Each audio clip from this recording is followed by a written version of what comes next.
Kak, doa bukanya Dokter Vivi. Ya, oke.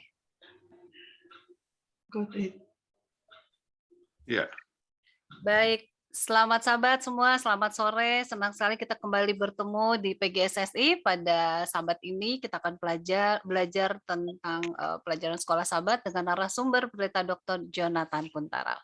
Dan ini adalah pelajaran ke-11 ya.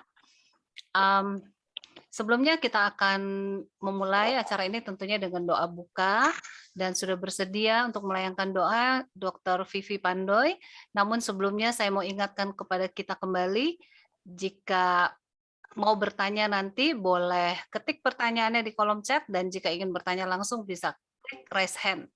Dan kepada kita semua yang sedang mengikuti, saya mohon dengan hormat untuk selalu dalam keadaan mute mikrofonnya ya, supaya tidak mengganggu ketika Anda nanti mendengarkan rekaman ini. Nah, yang akan membacakan ayat nanti adalah Saudara Nofri Langitan dan Saudari Irma Pakasi.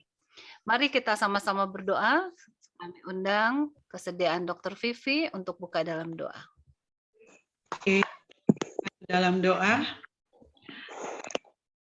Bapa kami yang ada dalam kerajaan surga, pada petang hari Sabat yang suci ini Tuhan, kami datang kepadamu mengucap syukur dan terima kasih. Karena Engkau sudah menjaga dan melindungi kami sepanjang 6 hari dalam segala kegiatan kami. Dan kami sudah masuk dalam hari Sabat Tuhan yang suci dengan penuh sukacita. Malam ini Tuhan, kami akan mengikuti pembahasan sekolah Sabat yang akan dipimpin oleh Dr. Pendeta Kuntaraf yang akan membawakan firman-Mu pada malam ini. Kiranya Engkau memberkati dia Tuhan, mengurapi dengan Roh Kudus dari surga, sehingga apapun yang dia katakan semuanya hanyalah berasal daripada-Mu. Demikian juga kami dengar, Tuhan berkati kami masing-masing, supaya kami juga dapat mengerti akan firman yang kami akan terima nanti. Dan berkati juga perangkat yang kami gunakan Tuhan, jauhkan dari berbagai halangan, tapi berikanlah kelancaran, sehingga kebaktian kami pada malam ini berjalan dengan lancar dan hanya untuk kepujian kemuliaan. Amin. Berkati Ibu Peggy sebagai moderator kami Tuhan, biarlah semuanya ini akan berjalan dengan lancar. Dan berkati acara selanjutnya, mohon ampun segala dosa dan pelanggaran kami ya Bapa, karena kami berdoa hanya di dalam nama anak-Mu Yesus yang sudah menjadi penebus dan juru selamat kami. Amin. Amin. amin. Terima kasih Dr. Vivi sudah Terima kasih. melayangkan doa buka, dan selanjutnya kita akan langsung kepada Pendeta Dr. Jonathan Kuntaraf untuk membawakan pelajaran ke-11 dari sekolah sahabat kita ya. Oke. Baik, selamat sahabat saudara-saudara sekalian. Ya, kami senang boleh membahas bersama-sama pelajaran yang sangat penting ini, ya. Dan kita akan bahas bersama, ya, satu pelajaran nomor 11, yaitu dengan judul buku ulangan dalam tulisan-tulisan kemudian. Ya, baik, untuk pendahuluannya, ya, kita mau bahas sedikit tentang prinsip daripada sola scriptura, ya, salah sedikit, nanti kita perbaiki. Yang dibanyak direferensi pada tulisan kemudian mengapa pelajaran ini penting, ya. Prinsip daripada sola scriptura hanya Alkitab saja, dan yang mengagumkan ialah bagaimana Alkitab menjelaskan Alkitab, ya. Itu kita lihat kenapa ini kita tahu bahwa prinsip sola scriptura didengungkan, ya, oleh Martin Luther, ya, merupakan salah satu perjuangannya. Oleh sebab sudah banyak sekali tradisi-tradisi pada waktu itu yang mau coba mengatur Alkitab atau menerjemahkan Alkitab atau menginterpretasikan Alkitab berdasarkan tradisi. Tetapi dia katakan hanya Alkitab saja. Penulis kemudian dalam Perjanjian Lama banyak mengutip Perjanjian Lama, dan penulis Perjanjian Baru banyak mengutip Perjanjian lama. Jadi saling mengutip satu sama lain. Jadi hanya menggunakan akan Alkitab, Alkitab saja. Kemudian tentang yang kita perlu ketahui juga bahwa buku yang banyak sekali direferensi adalah misalnya 5 buku Musa, Taurat, ya khususnya Kejadian, Penciptaan, Kisah Menara Babel, Kisah Nabi dan sebagainya. Dan buku Ulangan ya paling banyak sekali direferensi oleh penulis-penulis yang lain, mengingatkan Israel kepada hukum Allah. Ya, referensi favorit dalam memulai reformasi ataupun menemplak umat Tuhan yang telah sesat dari arah hukum Allah. Nanti kita akan lihat beberapa contoh. Jadi ini banyak sekali dikutip, termasuk oleh Yesus sendiri, ya, oleh para rasul dan sebagainya. Baik. Nah, pelajaran ini penting kenapa? Sebab kita belajar mengingatkan pentingnya buku Ulangan. Kita belajar bagaimana penulis kemudian referensi buku Ulangan, kita belajar bagaimana buku Ulangan telah bermanfaat dalam kebangunan rohani sebagai bahan bacaan dan doa untuk penulis kemudian. Ya, sebab misalnya Yesaya mengutipnya, Yeremia mengutipnya, kemudian Yesus mengutipnya, ya, kemudian atau dalam kebangunan rohani seperti Raja Yosia, ya kita akan bahas sebentar. Kemudian kita belajar kesatuan Alkitab bagaimana mengaplikasikan pelajaran ini dalam berjalan bersama dengan Tuhan setiap hari. Oke. Nah, sebagai ayat hafalan Ulangan 10 ayat 15. Siapa? Nofri dulu. Ulangan 10 ayat 15. Tetapi hanya oleh nenek moyangmu lah hati Tuhan terpikat sehingga ia mengasihi mereka. Dan keturunan mereka lah yakini kamu yang dipilihnya dari segala bangsa seperti sekarang ini. Oke, jadi nenek moyang hati Tuhan terpikat, ya. Kenapa, ya? Sehingga ia mengasihi mereka, ya. Kita lihat beberapa poin pentingnya peranan daripada orang tua, ya, orang tua yang menurut Tuhan menurunkan nilai rohani yang baik kepada anaknya. Jadi orang tua menjadi teladan dalam dedikasi dan penurutan. Anak cucu mendapatkan berkat Tuhan, ya, karenanya, sehingga layak disebut sebagai bangsa pilihan, ya. Jadi peranan orang tua. Jadi itu harus kita pikirkan juga kepada peranan kita masing-masing, ya. Kita harapkan bahwa anak kita, cucu kita mengikuti akan, ya, akan nilai-nilai atau ya mempunyai nilai-nilai rohani seperti ya kita ataupun seperti orang tua kita, ya. Saya sendiri generasi pertama di dalam Advent, ya, tetapi istri saya generasi ketiga. Jadi anak saya generasi keempat, cucu saya generasi yang kelima di dalam gereja Advent. Ya, jadi yang menurunkan itu, ya, itu banyak tergantung kepada nilai-nilai ataupun teladan yang telah diberikan oleh orang tua. Oke, nah buku ini untuk mudahnya dapat dibagi atas 3 bagian. Yaitu mengutip dari kitab suci, alat kebangunan rohani, kemudian direferensi oleh penulis kemudian. Nah, mengutip dari kitab suci, ya, berikan contoh bagaimana penulis Alkitab mengutip dari kitab suci. Dan kalau kita lihat ayat-ayat ini, ya, Matius, ya, 1 ayat 22 dan 23, ya, kita coba lihat beberapa contoh ini diambil, ya, dari isi Alkitab yang lain. Kita lihat contoh daripada penulis Alkitab tersebut. Matius 1 ayat 21 dan 23. Ia akan melahirkan anak laki-laki dan engkau akan menamakan dia Yesus, karena dialah yang akan menyelamatkan umatnya dari dosa mereka. Hal itu terjadi supaya genaplah yang difirmankan Tuhan oleh Nabi. Sesungguhnya anak darah itu akan mengandung dan melahirkan seorang anak laki-laki, dan mereka akan menamakan dia Immanuel, yang berarti Allah menyertai kita. Oke, jadi kita lihat bagaimana Matius mengutip akan, ya, Yesaya, ya. Jadi Yesaya 7:14 tentang anak darah itu akan mengandung melahirkan seorang anak laki-laki. Jadi persis seperti, ya, lihat Bapak Yesaya, jadi ini adalah satu kegenapan tersebut. Kemudian kita coba lihat lagi beberapa contoh, misalnya dalam Matius 2 ayat yang ke-6. Matius 2 ayat yang ke-6, dan engkau Bethlehem, tanah Yehuda, engkau sekali-kali bukanlah yang terlebih di antara mereka yang memerintah Yehuda, karena daripadamu akan bangkit seorang pemimpin yang akan mengembalakan umatku Israel. Tetapi engkau, hai Bethlehem Efratah, hai yang terkecil di antara kaum-kaum Yehuda, daripadamu akan bangkit bagiku seorang yang akan memerintah Israel, yang permulaannya sudah sejak purbakala, sejak dahulu kala. Oke. Jadi yang pertama adalah Matius 2 ayat 6 ya. Kemudian dia mengutip artinya ayat yang berikut adalah Mika ya 5 ayat 2. Jadi Matius, kita harus tahu juga pekabaran Matius itu ditujukan kepada orang-orang Yahudi ya. Nah,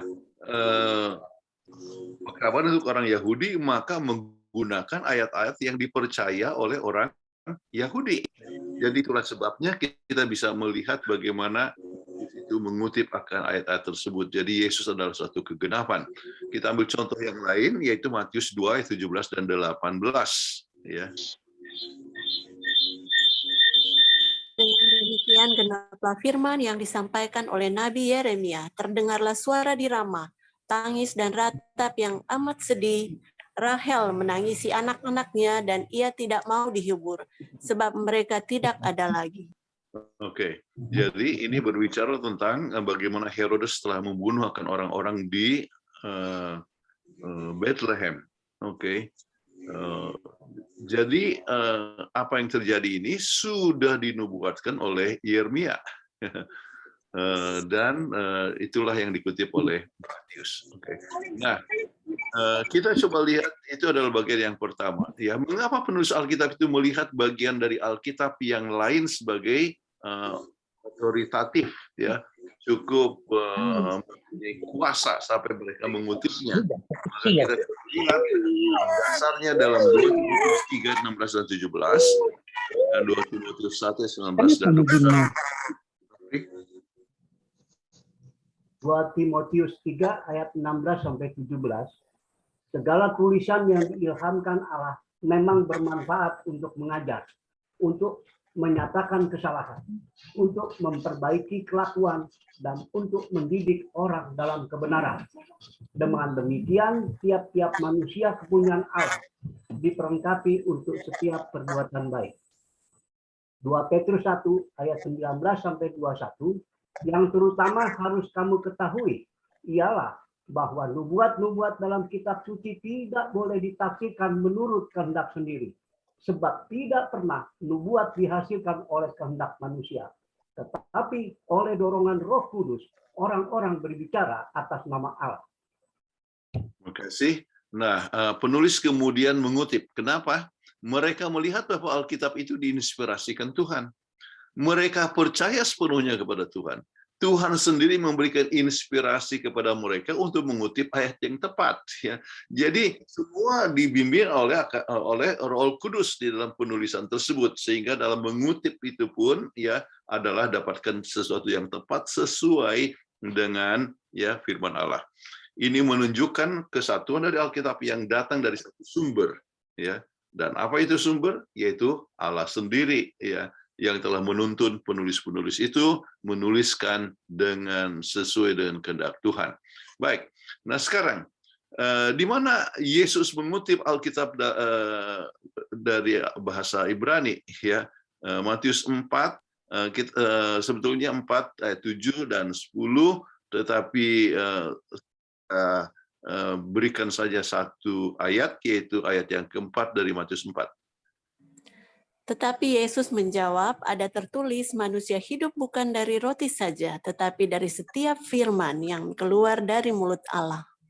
Ya, kita tahu latar belakangnya bukankah setan mau mencobai akan Yesus ya, dan mengatakan ya jikalau kamu anak Allah ya, jadikanlah batu ini jadi roti. Pada saat itu Yesus sedang dalam keadaan lapar, 40 hari tidak makan ya.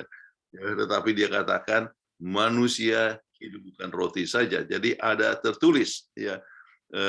Kemudian ayat 7 juga ayat 10 ya. Yesus berkata, ada tertulis, janganlah engkau mencobai akan Tuhan Allah. Dikatakan ya, hanya menyembahkan Tuhan saja, ya. Ada tertulis, ya. Jadi dalam setiap godaan, padahal setan itu juga menggunakan akan ayat Alkitab, ya. Nah, kemudian waktu berbicara mengenai masalah hukum yang utama, apakah yang dijawab oleh Yesus dalam Matius 22 ayat 37 dan 39? Matius 22 ayat 37 dan 39, jawab Yesus kepadanya, kasihilah Tuhan Allahmu dengan segenap hatimu dan dengan segenap jiwamu dan dengan segenap akal budimu. Dan hukum yang kedua, yang sama dengan itu ialah, kasihilah sesamamu manusia seperti dirimu sendiri. Ya, banyak orang yang salah mengerti dan menggunakan ayat ini, katakan inilah yang penting adalah kasih saja, ya. Lupa bahwa yang ditanya adalah apa? Hukum yang terutama. Bukan berarti bahwa yang lain itu tidak penting. Yang terutama dari semua itu adalah dari 10 hukum itu adalah kasih, dari seluruh hukum Tuhan adalah kasih pada Tuhan Allahmu, ya. Kemudian dengan segenap hati dan sebagainya, kemudian kasih sesama manusia. Ini merupakan inti, ya. Dan kenapa inti? Oleh sebab semua hukum itu didasarkan kepada kedua hukum ini. Baik.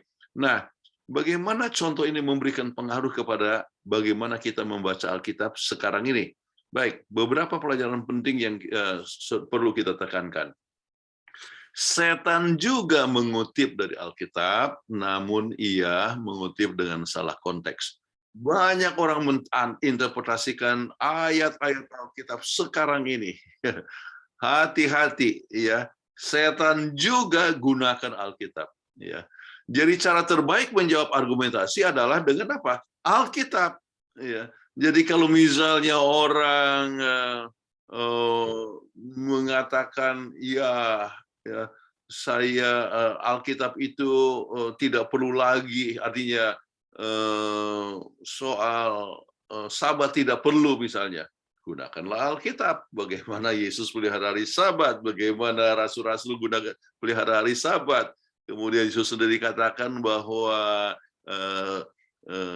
tidak ada satu titik okta daripada hukum itu, ya, yang tidak akan berlaku lagi, ya, sampai semuanya genap. Jadi dengan kata-kata Alkitab membuktikan kebenaran Alkitab, oke? Jadi gunakanlah Alkitab dalam setiap argumentasi apa saja. Ya. Kita dapat mengutip Alkitab dengan benar dengan pimpinan Roh Kudus dalam hidup kita, ya. Sebab itu jangan membaca Alkitab tanpa berdoa, ya. Sebab dengan berdoa kita bisa mendapatkan interpretasi yang tepat. Kemudian kita perlu membaca dan menginterpretasikan Alkitab dengan tuntunan daripada Roh Kudus. Itulah sebabnya kita harus banyak berdoa untuk tuntunan daripada Roh Kudus. Baik. Nah, sekarang bagikan pengalaman saat Roh Kudus memberikan kesan bagi Anda untuk membagikan sebagian daripada kitab suci. Jadi itu saudara lemparkan kepada anggota kelas dan biarlah masing-masing memberikan pengalaman-pengalaman, ya. Jadi satu hal yang sangat penting sekali, ya. Saya sendiri saya percaya dalam banyak hal, ya, kalau kita berdoa, ya, Tuhan kira-kira khotbah apa yang saya gunakan, bisa yang perlukan untuk khotbah ini, ya. Kemudian misalnya saya saya akhir pekan ini saya harus bicara 7 kali, ya. Jadi untuk yang seperti CMC, ya, kira-kira apa, ya? Oh, itu adalah banyak berhubungan dengan kesehatan. Kalau gitu saya harus berkhotbah sesuatu yang ada hubungannya dengan kesehatan. Itu saya percaya dengan pimpinan doa, ya. Kemudian saya harus berkhotbah 2 kali untuk gereja di New Jersey Sabat ini, ya. Jadi saya pikir, oh, di New Jersey inilah keadaan mereka. Jadi kalau begitu saya khotbahkan yang ini, ya. Mereka perlukan suatu damai. Jadi kita perlu, oke, baiklah saya akan bahas tentang soal damai, ya. Kemudian sorenya, ya, tentang damai yang kekal, ya, semua dalam seri damai. Jadi kita percaya bahwa dalam membuat khotbah, dalam menyusun khotbah, ya, tuntunan daripada Roh Kudus. Ya, Anda bisa memberikan pembahasan ini, artinya menanyakan ini kepada anggota kelas supaya masing-masing bisa memberikan pengalamannya. Baik, sarana ya kebanggaan rohani.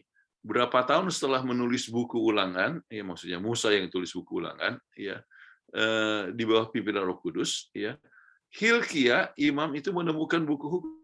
Di mana artinya di mana? Kapan itu? Ya, kalau kita lihat di sini, ya adalah sekitar tahun 623, 622 sebelum Masehi. Ya, kemudian buku Ulangan itu kapan ditulis? Ya, ditulis oleh Musa. Ya, mereka keluar dari negeri Mesir kan 1445. Ya, jadi 1405 ya dihadapkan oleh Musa.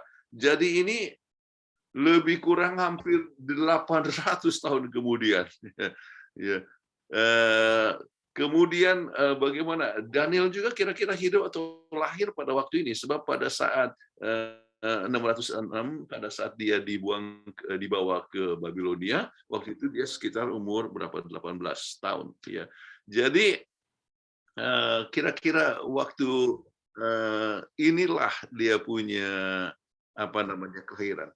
Ya, jadi berapa ratus tahun kemudian, oke? Nah sekarang, mengapa buku itu hilang? Ya, mengapa itu buku itu hilang?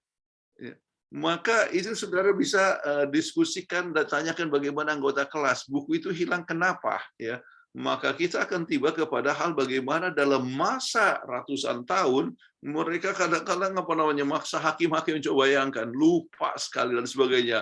Sebagian raja mulai menyembah kepada Baal ataupun Astoret, ya, kepada dewa Moab, ya, dan sebagainya. Jadi kita lihat bahwa orang melupakan kenapa sampai terhilang dan diketemukan, ya, kemudian. Nah, kita coba lihat pembahasan ini Raja Yosea, ya, bereaksi, ya, reaksi saat Alkitab itu dibacakan kepadanya. Kita coba lihat beberapa ayat ini, ya. Siapa yang baca?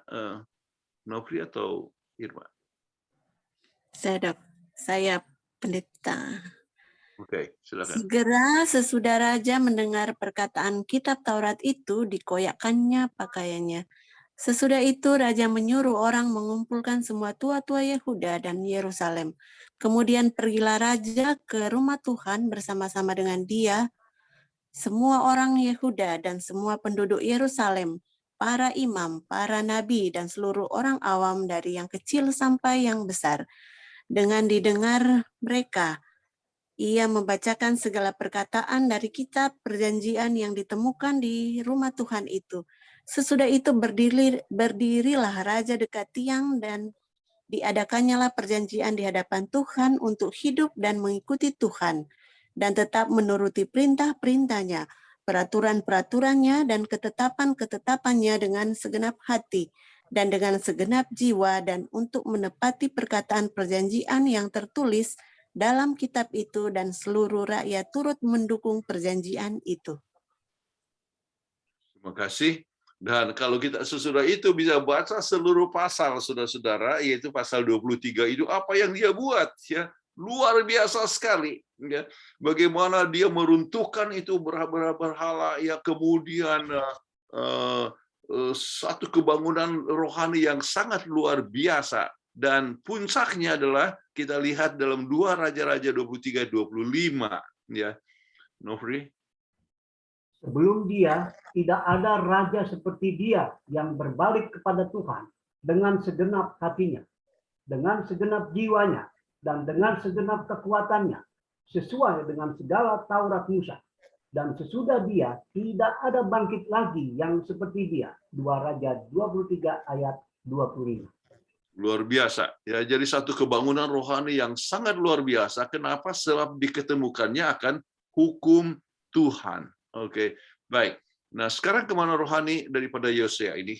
Tidak pernah ada raja Israel yang sedemikian dekat penurutannya kepada hukum Allah.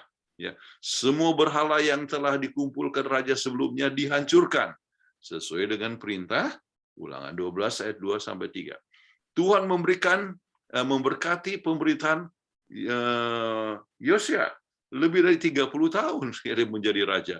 Dia mulai jadi raja dalam usia 8 tahun dan dia ambil keputusan pada pemerintahannya yang ke-12 ya. Jadi dengan demikian sekitar berapa? Ya, sekitar umur 20 tahun ya, masih muda dengan merestorasi bait Allah ya dan perhatian yang ada dalam buku Ulangan. Oke, luar biasa. Kemudian ya, bait Allah dikuduskan ya. Kemudian berhala Kanani dan Asyur dirubuhkan, segenap kerajaan terlibat melalui persembahan dan pembangunan ini. Jadi dikumpulkan semua orang, kumpulkan uang untuk apa? Memperbaiki akan Ka'bah. Reformasi bukannya soal upacara, tapi tabiat kerohanian. Dikatakan saat hukum dibacakan disebutkan dia bergetar. Ya, kenapa? Sebab dia menyadari akan kemarahan Tuhan kepada pelanggaran Israel. Ya, sampai Yosua sampai menyobek pakaiannya. Kenapa dia ingat bagaimana itu telah dibacakan? Ada kemungkinan yang dibacakan adalah pasal 28-29 tentang hukum berkat dan kutuk ya. Kalau mereka menurut mereka akan diberkati, kemudian kalau melanggar mereka akan dikutuk ya. Jadi disebutkan tentang the book of the law, Torah ya, Tuhan ya, dalam bahasa Indonesia ya. Jadi kata yang dipakai ini adalah kitab yang dipakai dalam buku Ulangan ya. Jadi dengan demikian yang diketemukan itu adalah buku Ulangan yang dibacakan ya. Hal ini menggetarkan raja ya. Besar kemungkinan ialah Ulangan 28-29 mengenai berkat dan kutuk tergantung kepada penurutan kepada hukum Allah yang menjadi persyarat perjanjian. Jadi ini yang sangat menggetarkan. Ya, Yosua mengerti seriusnya suasana dan segera mengambil tingkah reformasi. Ya, luar biasa. Yosua juga mengadakan perjalanan ke utara perbatasan dengan Israel untuk mempromosikan persatuan dalam kerohanian untuk masyarakatnya, mencapai hal yang tidak ada raja lain telah capai. Luar biasa. Mungkin dalam hal ini, mungkin saya tidak sempat sebutkan, Anda bisa tanyakan dan appeal kepada anggota ya. Ya. Sudah berapa lama ya anggota kita kadang-kadang tidak baca Alkitab ya. Mungkin saja Alkitab ada di bookshelf. Jadi kita punya perpustakaan. Oke. Tetapi apakah kita baca Alkitab itu ya? Apakah Alkitab itu mungkin makin lama makin berdebu? Ya, itu satu hal yang satu. Kemudian pada saat membaca itu, bagaimana apakah kita digetarkan? Ini adalah firman Tuhan. Ya, kadang-kadang kita terlalu biasa, ya kadang-kadang sampai tidak menganggap lagi hal yang luar biasa daripada firman Tuhan. Ya. Jadi di sini kita lihat seorang muda yang mengadakan reformasi ya luar biasa dengan firman Tuhan. Baik, mengapa Raja Yosua bereaksi dengan tegas saat dia mendengar akan kitab Taurat tersebut? Ya, sebab dia menyadari bahwa masalah hukum Allah adalah masalah hidup ya dan mati, ya mati dan hidup. Dia telah melihat hukum Tuhan menentukan kutuk dan berkat tergantung kepada menurut atau melanggarnya. Sebab dia dengar akan apa yang telah terjadi kan, bagaimana Israel itu naik turun dan sebagainya. Ya kalau saat mereka itu meninggalkan Tuhan, maka mereka mengalami permasalahan di dalam kehidupan mereka.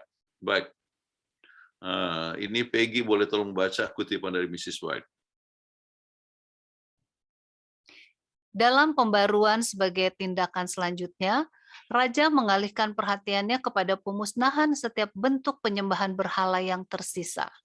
Sudah begitu lama penduduk negeri itu mengikuti kebiasaan-kebiasaan bangsa-bangsa di sekeliling mereka dalam menyembah patung yang terbuat dari kayu dan batu, sehingga tampaknya hampir tidak mungkin dalam batas kuasa manusia untuk melenyapkan setiap bekas kejahatan-kejahatan ini. Tetapi Yosia tetap tekun dalam usahanya untuk membersihkan tanah itu. Luar biasa, itulah yang telah terjadi. Dia bersihkan dan tidak ada seorang raja yang telah berbuat lebih daripada apa yang dibuat oleh Yosia. Oke, apa yang kita dapat pelajari daripada teladan Raja Yosia? Ya, ini hal yang harus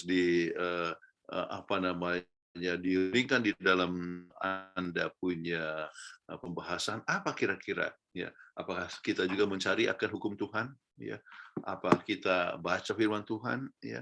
Apakah kita mempunyai kebangunan rohani, ya? Kita berusaha supaya anggota membaca untuk Alkitab. Makanya kita ada tempo hari, artinya diharapkan supaya orang baca setiap hari, ya, satu pasal satu hari. Baca tulisan roh nubuat, ya, setiap hari. Jadi itu yang akan memberikan perubahan dalam hidup kita, ya. Sebab kita harus ingat reformasi atau pertobatan lah. Kita pertobatan itu adalah pekerjaan Tuhan.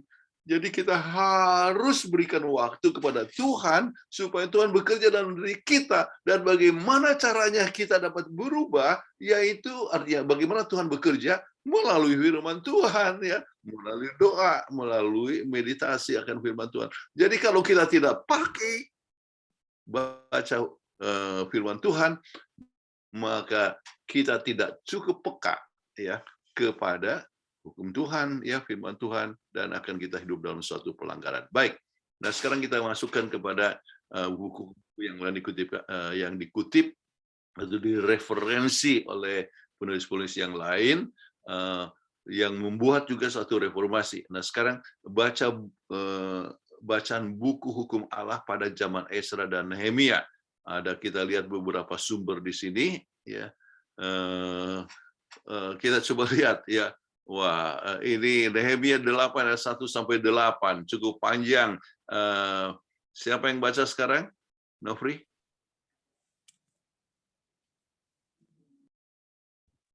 Siapa yang baca?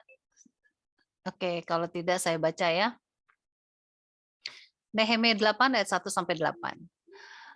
Ketika tiba bulan yang ketujuh, sedang orang Israel telah menetap di kota-kotanya, maka serentak berkumpullah seluruh rakyat di halaman di depan pintu gerbang air.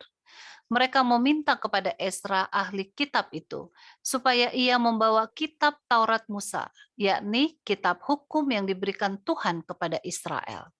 Lalu pada hari pertama bulan yang ketujuh itu, Imam Ezra membawa kitab Taurat itu ke hadapan jemaah, yakni baik laki-laki maupun perempuan, dan setiap orang yang dapat mendengar dan mengerti.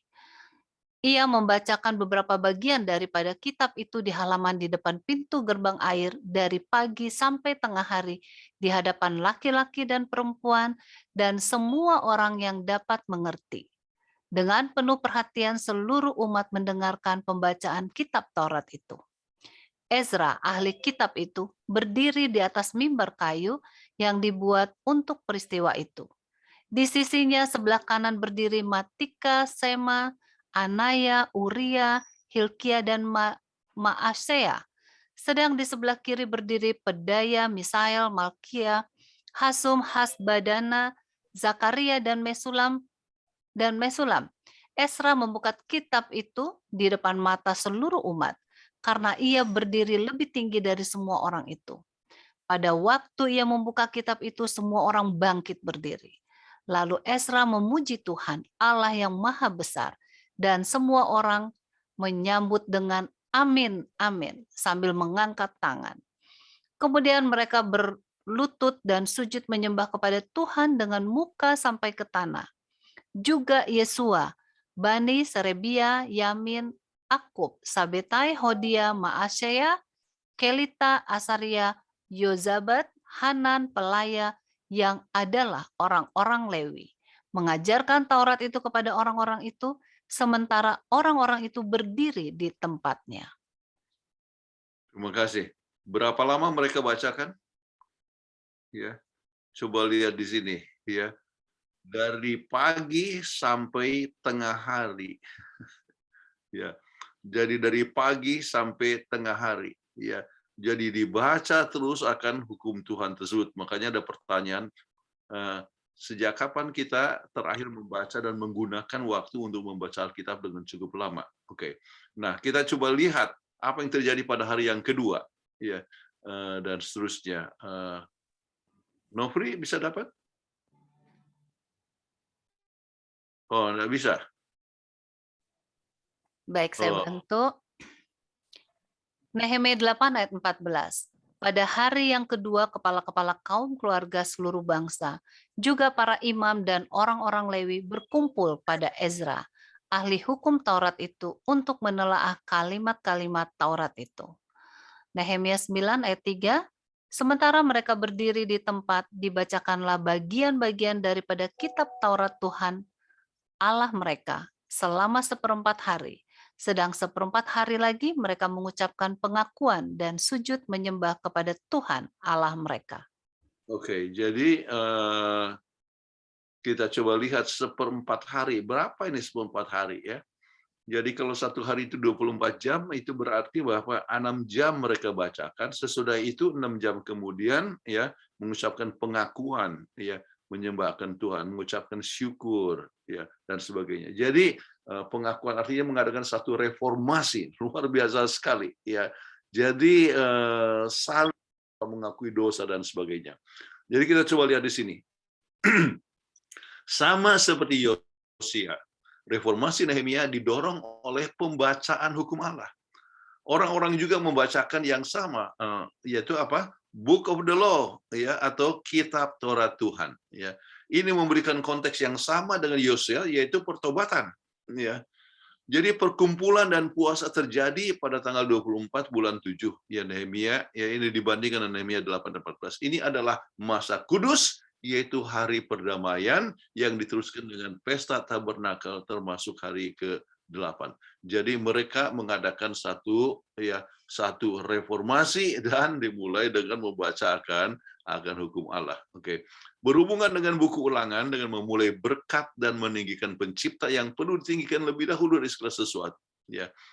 Kemudian ekspresi superlatif ya menunjukkan bahwa Tuhan di tempat yang tertinggi di mana tinggal para malaikat yang menyembah Dia, ya.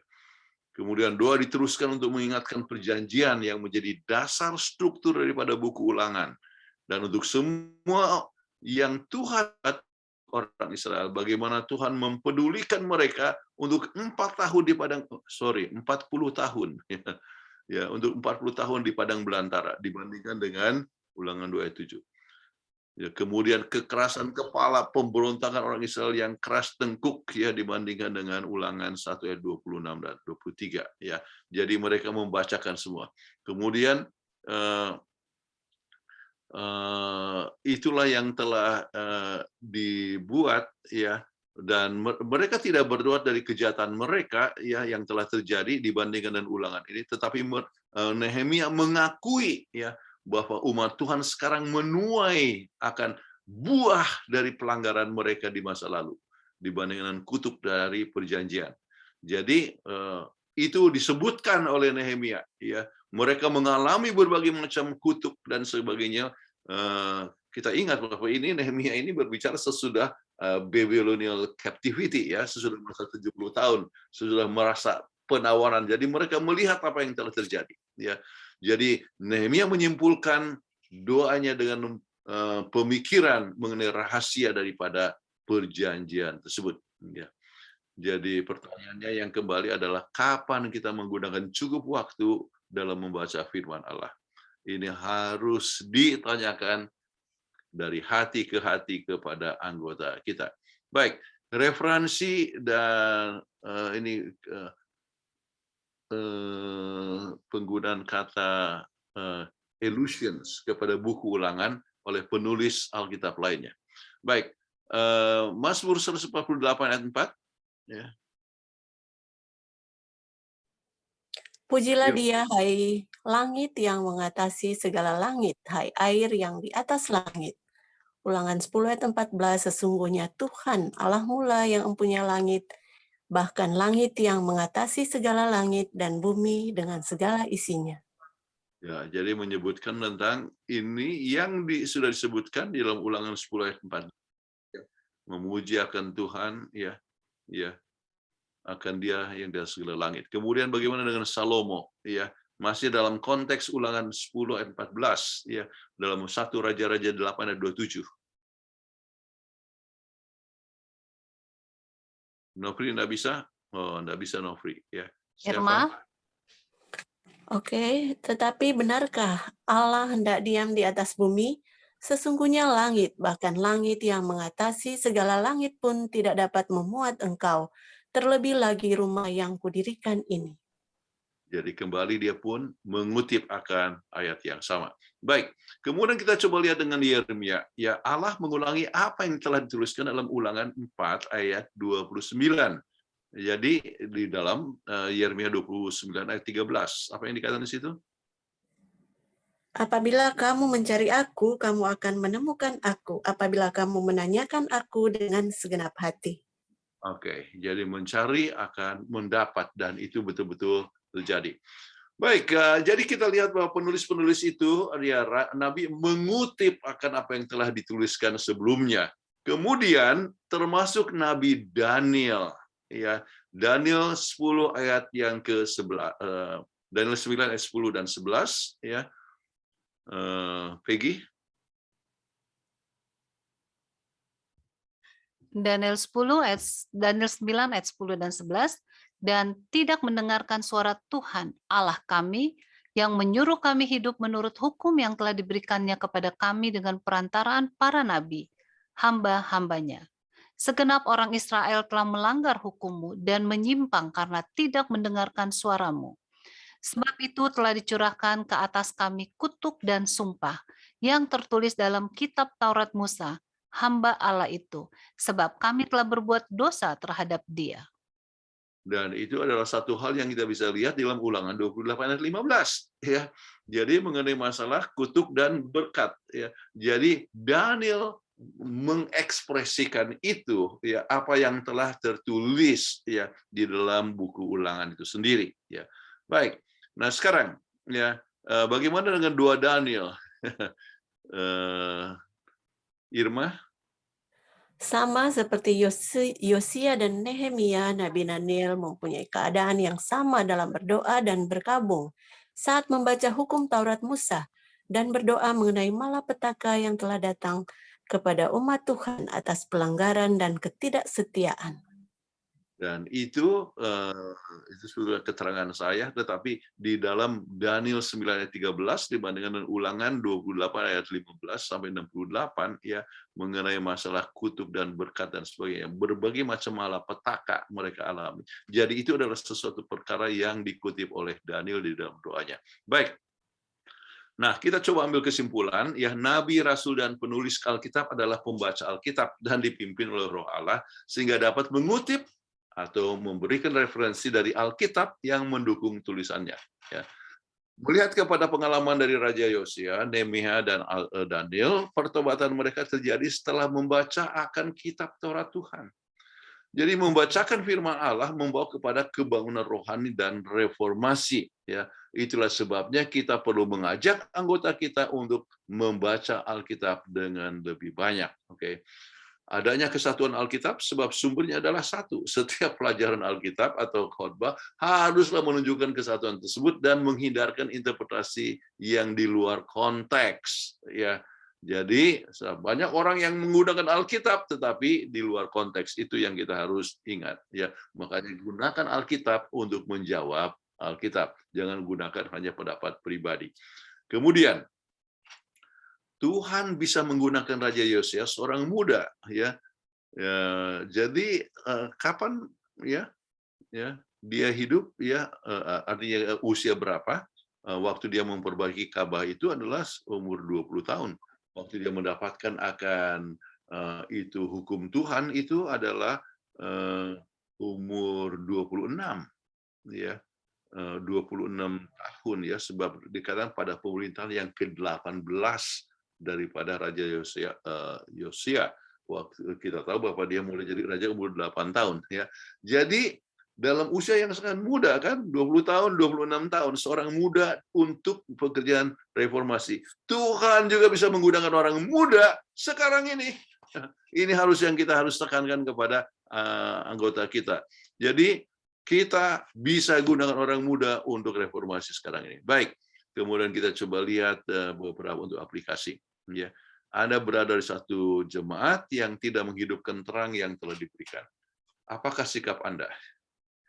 Ya, bagaimana Anda membawa kebangunan rohani dan reformasi di jemaat tersebut? Itu adalah satu hal yang harus dirundingkan, kemudian coba melihat anggota memberikan pandangan tentang ini berdasarkan pelajaran yang kita sudah buat, misalnya pengalaman daripada Yosea dan sebagainya. Kemudian, apakah jalan terbaik untuk membawa reformasi dengan tidak membuat orang tersinggung atau sakit hati? Kadang-kadang kita mengkhotbahkan sesuatu, orang jadi tersinggung. Oke, bahas juga misalnya kita ambil contoh ya dalam hal yang lebih luas kalau kita membahas tentang tanda binatang, kemudian itu gereja Katolik ya orang akan tersinggung kan ya banyak ya ada orang yang tersinggung sebab saya ingat ada seorang ya yang langsung belak-belakan. Ada dari gereja Katolik itu tidak cocok sekali itu adalah mempunyai tanda binatang ya dengan tanpa kebijaksanaan. Ya, sangat penting untuk katakan sesuai dengan sejarah kita lihat apa yang telah dibuat oleh gereja ya sehingga misalnya Paus Francis juga pernah minta maaf ya untuk apa yang telah terjadi. Jadi kita bicara bijaksana bukan dengan cara apa tuduhan, tetapi melihat dari segi sejarah yang telah terjadi. Misalnya, jadi begitu juga di dalam pembahasan kalau kita buat reformasi dalam gereja, kita perlu pimpinan Tuhan untuk supaya kita boleh membawa kepada reformasi dengan bijaksana. Oke, prinsip apa yang kita dapat bisa bawa dari pelajaran kita minggu ini untuk ke gereja kita masing-masing?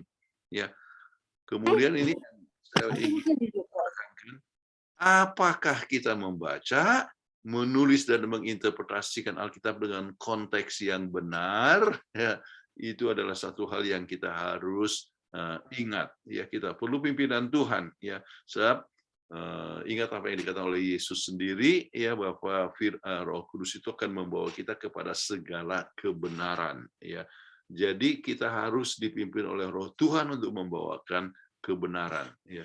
Jangan kita membawa hal yang bisa membuat perpecahan dan sebagainya. Baik, itu pelajaran kita sekarang question and answer. Ya, terima kasih Pendeta Kuntaraf untuk pelajaran yang sudah disampaikan. Dan saya lihat di kolom chat belum banyak pertanyaan. Iya, pertanyaannya belum banyak. Dan juga yang raise hand baru ada 1 orang. Jadi apabila Bapak Ibu mau bertanya, tolong tuliskan pertanyaan di kolom chat dan nanti saya akan bacakan dan Pendeta Kuntaraf akan menjawab. Dan juga yang mau bertanya langsung boleh klik raise hand, nanti saya akan panggil. Nah, sambil menunggu yang lain akan menuliskan pertanyaan dan Pendeta Kuntaraf seperti biasa akan minum dulu, maka kita akan mengikuti teaser akan acara pada hari Minggu mendatang.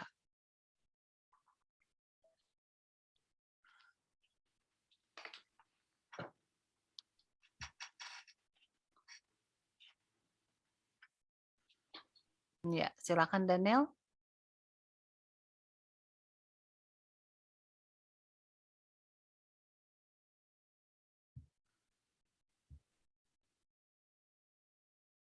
Ya, silakan. Terima kasih yang sudah menuliskan pertanyaan. Yang lain mohon menuliskan pertanyaan. Ya, Bro Daniel, sudahkah? Belum bisa. Oh, macet ya? Nggak bisanya karena apa ya? Ditunjuk jadi co-host dulu. Oh iya, sorry.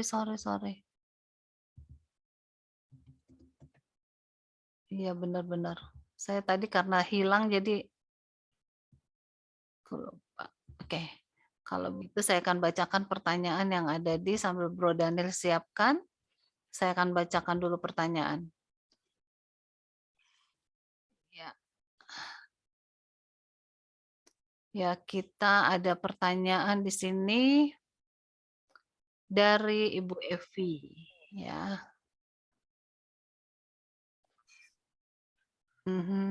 Pertanyaannya adalah pengalaman beliau ketika meninggalkan rumah 1 minggu dan pulang-pulang ikan koinya mati, tanaman hias semuanya tidak disiram, dan akhirnya kesal dengan pembantu, PRT maksudnya, asisten rumah tangga kalau sekarang ya, ditegur baik-baik malah katanya yang salah karena tidak apa ya. Oke, intinya adalah malah kitanya yang salah katanya ya, tidak ada kasih gitu.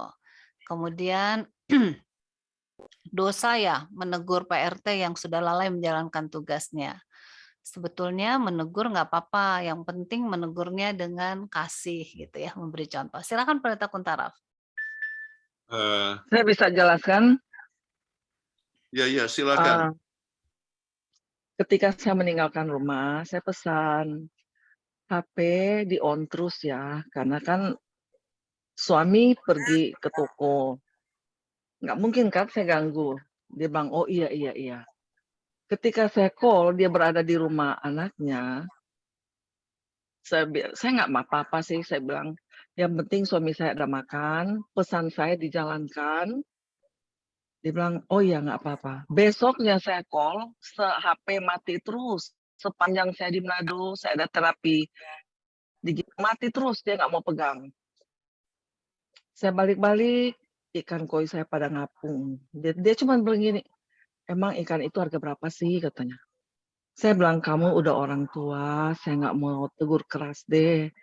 Kamu udah ibu-ibu, ya saya cuma bilang aja. Kalau dikasih tanggung jawab, dipegang itu tanggung jawab.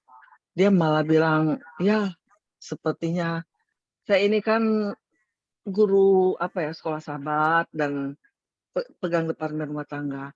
Nggak ada kasih katanya. Itu kan ikan apa sih, apalah ikan itu. Dia pikir ikan koi itu murah gitu. Saya bilang, Jadi waduh. intinya gimana Bu? Bisa dipersingkat? Intinya sih apakah dosa menegur orang yang salah dengan cara yang baik-baik atau bagaimana? Dosa nggak saya gitu? Terima kasih pertanyaannya. Kalau menegur tidak berdosa, ya. Kalau hanya ditentang dosa atau tidak menegur, ya kita orang yang pegawai kan harus mendengar kepada tuannya atau nyonyanya, oke. Hanya mungkin cara menegur bisa saja bisa berubah. Ada salah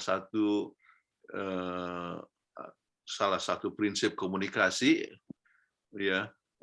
Bagi mereka yang masih belum kalau mereka yang mau belajar lebih banyak tentang komunikasi, kebetulan kita membahas di obsesi hati ya, setiap hari Senin itu sudah 79 episode ya, obsesi hati itu dari Hope Channel Indonesia, ada di YouTube. Salah satu prinsip yang sangat penting daripada komunikasi adalah tidak menggunakan kata you atau kamu, ya, tetapi gunakan kata saya. Ya. Jadi artinya saya kecewa bahwa tanaman-tanaman itu tidak disiram. Ya. Saya ikut sedih loh, ya, ibu ya tidak melaksanakan tanggung jawab. Ya. Jadi saya kecewa. Saya Jadi kalau saya tadi bilang saya sedih aja, itu ikan saya udah piara begitu lama, mati, tapi ya mati itu urusan Tuhan. Dia rupanya pergi, dia kasih makan banyak-banyak supaya dia nggak bolak-balik gitu. Cuman saya cuma bilang ya udahlah sudah terjadi mau diapain lagi. ya. Tapi tetap salahnya ke saya, jadi saya bingung juga mau gimana nih orang. Jadi tidak apa-apa, artinya itu adalah masalah dia. Ya. Itu adalah saya masalah aja kok. Tapi kita sebagai orang Kristen ya perlu bijaksana di dalam menegur. Kalau sudah melaksanakan demikian orang tetap tersinggung dan sebagainya, itu adalah masalah dia. Salah satu prinsip yang penting, kita harus proaktif bukan reaktif, ya. Jadi proaktif itu kita mempunyai nilai, kita punya tindakan dan sebagainya berdasarkan kita sebagai seorang Kristen, bukan bukan merupakan satu reaksi kepada ya tindakan yang salah daripada orang lain. Ya, saya nggak negur keras kok. Saya cuma bilang saya sedih aja. Ya, itu tidak Terus masalah. Jadi itu tidak salah. Oke? terima kasih. Baik, Terima terima kasih Mbak Peggy, kasih. terima Ya, kasih. Ya, ya.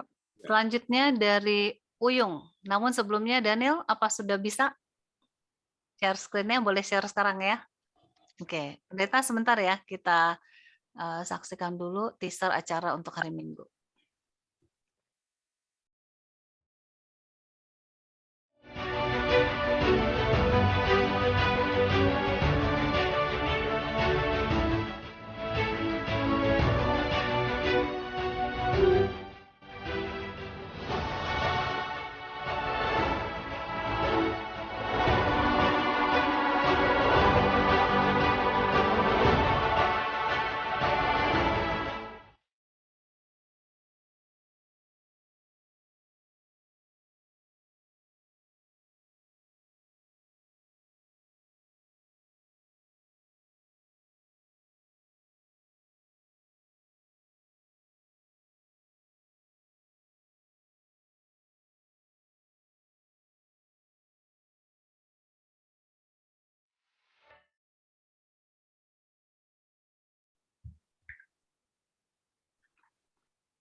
Iya, tadi yang pertama adalah acara hari Minggu pagi, lagu-lagu Natal, dan yang kedua hari Minggu malam, jam 8 malam waktu Indonesia bagian Barat, Bible Study berbahasa Inggris oleh Pendeta Dr. Jonathan Kuntara. Jadi pastikan kita untuk hadir ya di acara tersebut. Nah, pertanyaan berikutnya dari Ibu Uyung. Kita diperkenalkan dengan kisah Raja Yosia, diangkat menjadi raja usia 8 tahun. Ketika itu mengalami perpecahan karena kerohanian mereka juga bobrok. Apa hubungannya dengan buku ulangan dan metode yang dilakukan oleh Raja Yosia untuk menjadi solusi dari perpecahan tersebut? Kalau di zaman Yosia ada reformasi, setelah membaca kembali firman Tuhan melalui kitab Taurat yang dipercayai adalah kitab ulangan. Kalau zaman sekarang, reformasi apa yang jemaat ataupun umat Advent saat ini perlu diubah? Oke. Kira-kira jelas Jadi, pertanyaannya, Pendeta? saya coba meraba apa yang dimaksudkan.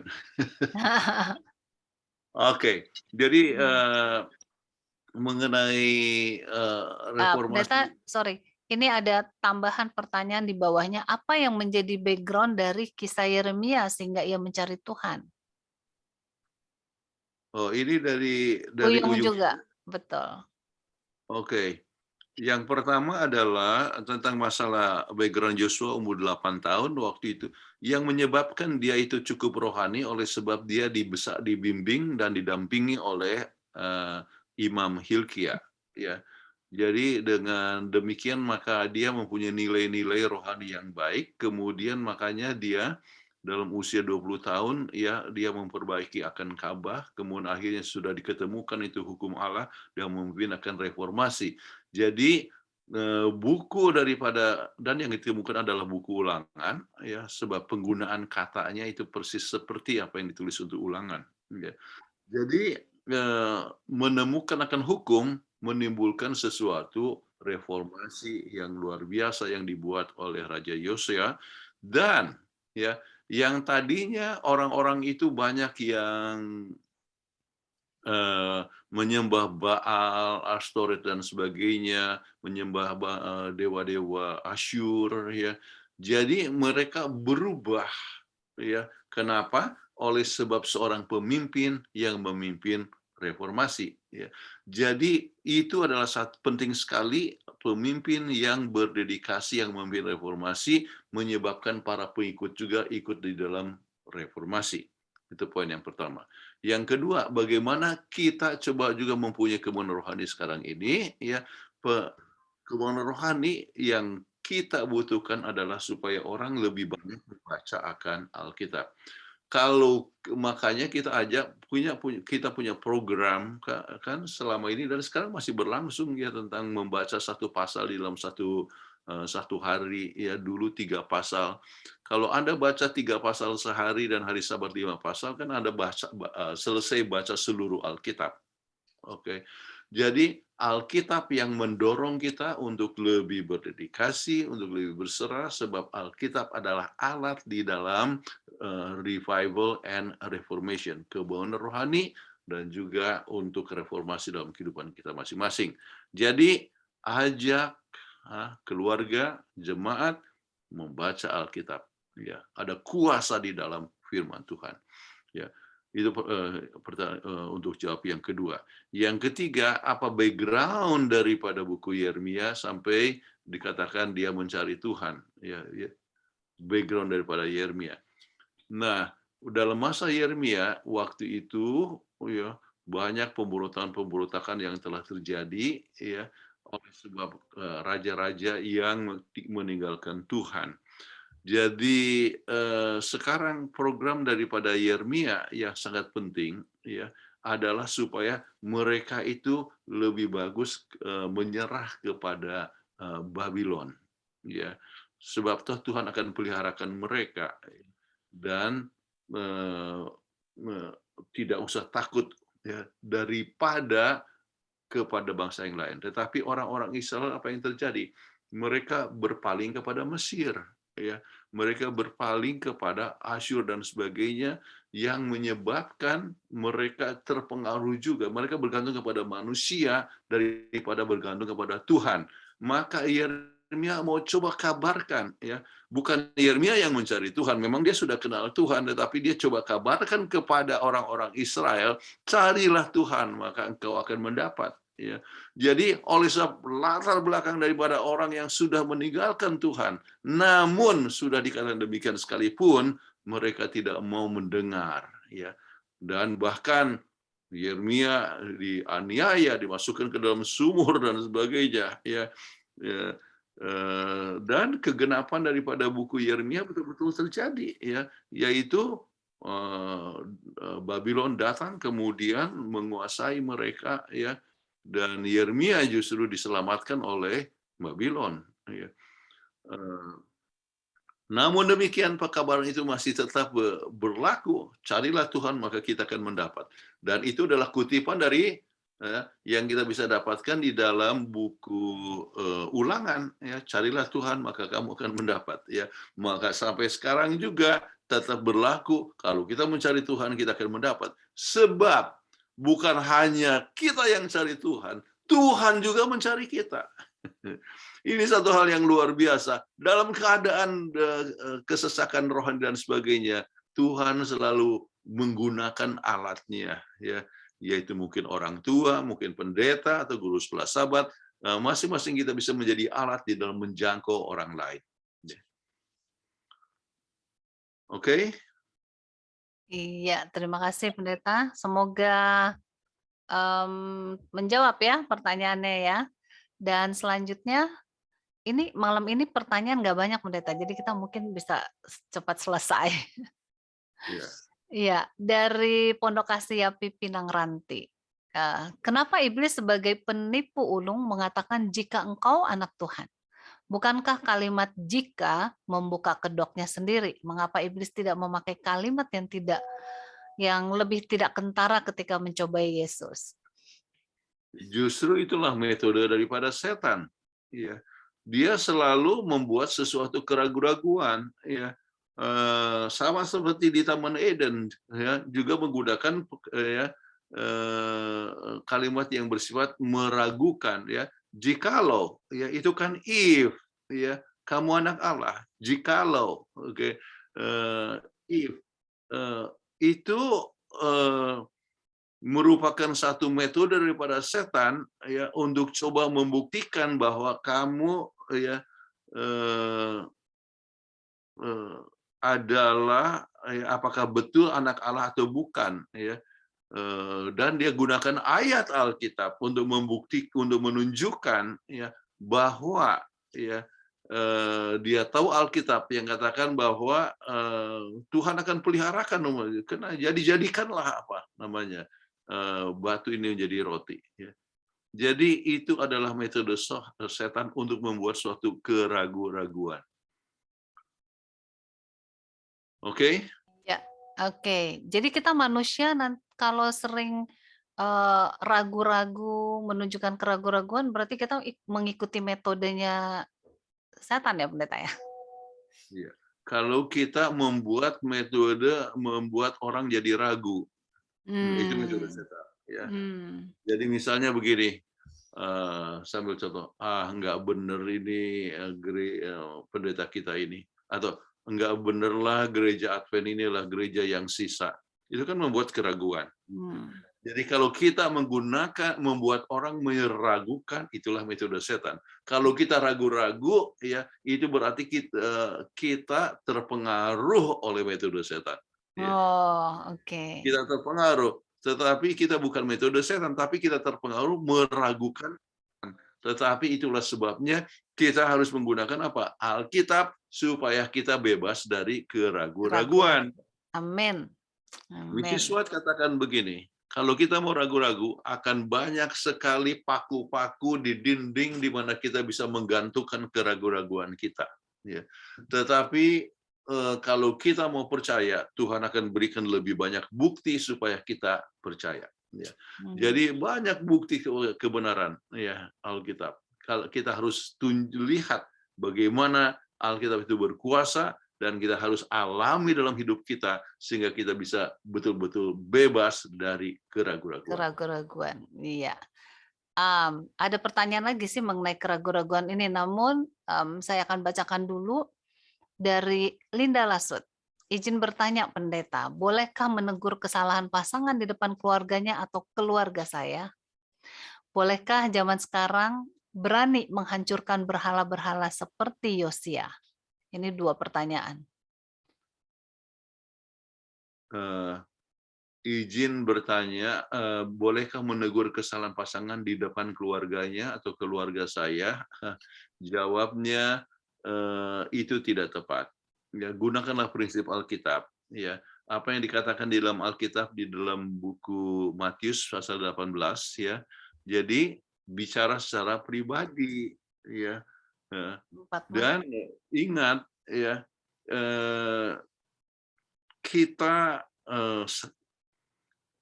dalam saya selalu harus berikan konteks, artinya referensi dengan obsesi hati. Kalau Anda membahas ya, membaca ada satu, artinya melihat kepada seminar di obsesi hati dengan judul keluarga efektif ya, keluarga efektif ya, maka ada 7 poin kebiasaan keluarga yang sangat efektif berdasarkan Stephen Covey ya, tetapi khusus aplikasi keluarga ya, adalah kita harus mempunyai apa yang disebut open policy. Ya. Jadi kalau open policy ya, jangan close policy. Kalau close policy itu mengkritik ya, kemudian langsung menegur ya, mengkhotbahin seseorang ya. Tetapi kita kita harus mempunyai open policy ya. Jadi artinya jangan langsung menggunakan kritik, tetapi kita menggunakan I statement. Oke, dan jangan dibuat itu di depan orang ya. Itu kan membuat orang malu ya. Sedangkan anak-anak ditegur orang tua jangan di depan orang lain kalau dia sudah di atas umur 10 tahun. Itu membuat suatu nilai diri yang rendah. Makanya seperti guru-guru yang membuat malu muridnya, SMP misalnya, untuk berdiri di depan kelas ya, itu menurunkan dia punya nilai diri ya, self esteemnya menurun ya, akhirnya memberikan akibat yang lebih buruk. Jadi teguran secara pribadi ya, dan tidak perlu Anda harus kita sebutkan teguran ataupun menasehati, tetapi ya Anda memberikan pandangan terbuka, coba melihat dengan gunakan I statement, apa yang menyebabkan, bolehkah saya tolong ya, misalnya mungkin bolehkah saya tolong, saya merasa sedih dengan apa yang terjadi ya, akan peristiwa yang terjadi dan sebagainya. Jadi secara pribadi itu pun harus dengan cara bijaksana. Iya, terima kasih. Semoga menjawab ya. Sebelum saya melanjutkan kepada penanya berikutnya, Dr. Ini yang bertanya ada orang yang sama, bolehkah zaman sekarang berani menghancurkan berhala-berhala seperti Yosea? Ya. Oh iya, tadi saya sudah bacakan tadi. Pak. Ada orang yang ada seorang ini sebetulnya orang ini dekat dengan Ibu Peggy, ya. Jadi kebetulan dia yang mempertobatkan ini keluarga, ya. Kemudian waktu di rumah, ya, dia lihat masih ada satu patung, ya. Kemudian, ya, langsung dia ambil itu patung, ya, dan langsung dihancurkan, ya. Ya. Kemudian apa yang terjadi, ya, sangat mengecewakan kepada keluarga dan anak-anaknya dan sebagainya, sangat marah, ya. Baik. Itu kita harus sangat bijaksana, ya. Kita harus dengan bijaksana, ya. Yosea, ya, dia melakukan demikian, ya. Itu memang dia mempunyai otoritas sebagai seorang raja, ya, dan orang harus dengar apa yang dibuat oleh raja, ya. Tetapi kita ini bukan atasan orang itu, kan, ya. Kita tidak mempunyai otoritas, jadi biarlah Anda walaupun melihat itu sesuatu yang tidak baik, ya, Anda bisa berkata secara bijaksana, ya. Ya, misalnya, ya, kita harus hindarkan berbagai macam berhala yang bisa memalingkan kita daripada Tuhan, ya.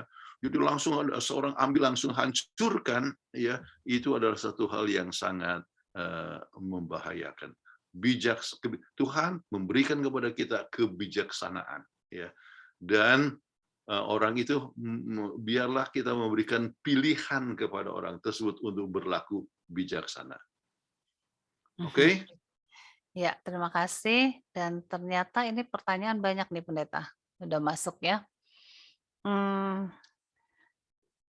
Iya, dari Meina Sriani. Izin bertanya Pak Pendeta, mengapa terjadi penyembahan berhala secara terang-terangan di tengah-tengah bangsa pilihan Tuhan? Apakah Allah tidak menunjukkan dirinya kepada bangsa pilihannya? Tuhan selalu menunjukkan, tetapi namanya manusia, ya, kembali jatuh dan jatuh lagi. Tergantung kepada siapa rajanya ataupun siapa yang menjadi hakim, ya, dan sebagainya. Jadi Tuhan kalau kita dapatkan berulang-ulang dalam buku hakim-hakim ataupun raja-raja, orang itu setia pada saat misalnya Gideon hidup, sesudah itu apa yang terjadi? Ya, orang tinggalkan Tuhan. Ya, jadi kita lihat peranan daripada pemimpin itu penting sekali. Ya, kenapa? Godaan cukup banyak. Ya, oleh sebab hidup dalam lingkungan daripada orang-orang Kanani dan sebagainya. Kemudian, ya, itu penyembahan itu, ya, bukan hanya sekedar penyembahan, tetapi dengan aksi tertentu yang mereka rasakan satu perkara yang mereka rasa ada kesenangan untuk mereka. Sambil contoh, ya, maafkan kalau saya bisa cerita ini Baal itu disebut dengan Astoret, ya, Baal itu disebut dewa kesuburan. Jadi kalau hujan itu, ya, kalau kering sudah lama tidak hujan, ya, maka dalam kisah mereka itu mengatakan bahwa Baal harus mengadakan hubungan seksual dengan ibunya sendiri, yaitu Astoret. Maka akan terjadi hujan. Dan bagaimana kita menyembah Baal, ya, maka dengan mengadakan hubungan seksual, ya, makanya di kuil-kuil Baal itu ada, ya, perempuan-perempuan yang punya pekerjaan adalah untuk, ya, adakan hubungan itu, ya. Jadi mereka melihat ada satu hal yang mereka melanggar, tetapi membuat mereka rasa senang, ya, nyaman, ya, sebab adanya hubungan-hubungan ini. Jadi ini menyebabkan mereka menyembah, ya, terang-terangan dan sebagainya, oleh sebab, ya, mereka merasa adanya satu kepuasan yang tertentu, ya. Nah, dalam hal inilah maka di reformasi diperlukan bahwa semua ini harus dimusnahkan, dan itulah yang Yosua telah buat. Oke, mudah-mudahan Ya, menonjol. mudah-mudahan menjawab ya. Dan sebelum Dokter Vivi yang resign ya Dokter Vivi ya, bukan salah pencet kan ya. Tapi saya akan bacakan dulu satu pertanyaan dari si Iman. Selamat sahabat buat semua umat Tuhan yang berbahagia. Selamat sahabat juga. Saya mohon izin bertanya kepada Pendeta Kuntaraf. Apa yang menyebabkan pada zaman Raja Yosia tidak ada perbedaan interpretasi terhadap ayat-ayat Alkitab, sementara sekarang begitu banyak interpretasi terhadap ayat-ayat Alkitab? Ya, yang mereka buat hanya bacakan. Ya, jadi bahasa itu sangat jelas kan, ya, sangat jelas, ya. Berkat dan kutuk, ya. 10 hukum, oke, ya. Jadi janganlah padamu ada ilah lain di hadapan daratku, ya. Kemudian janganlah membuat patung ya ukiran apa dari segala semuanya itu, ya. Ingatlah kebukan hari Sabat, ya. Jangan membunuh. Itu mereka bacakan, ya, dan mereka tidak membuat interpretasi, ya. Jadi itulah sebabnya maka semua berjalan dengan baik, ya. Kalau semua kita membacakan, ya, maka tidak akan banyak perbedaan interpretasi. Kalau hanya membacakan, ya. Jadi itulah sebabnya kita harus menggunakan, ya, Alkitab secara, ya, secara as it is sebagaimana adanya.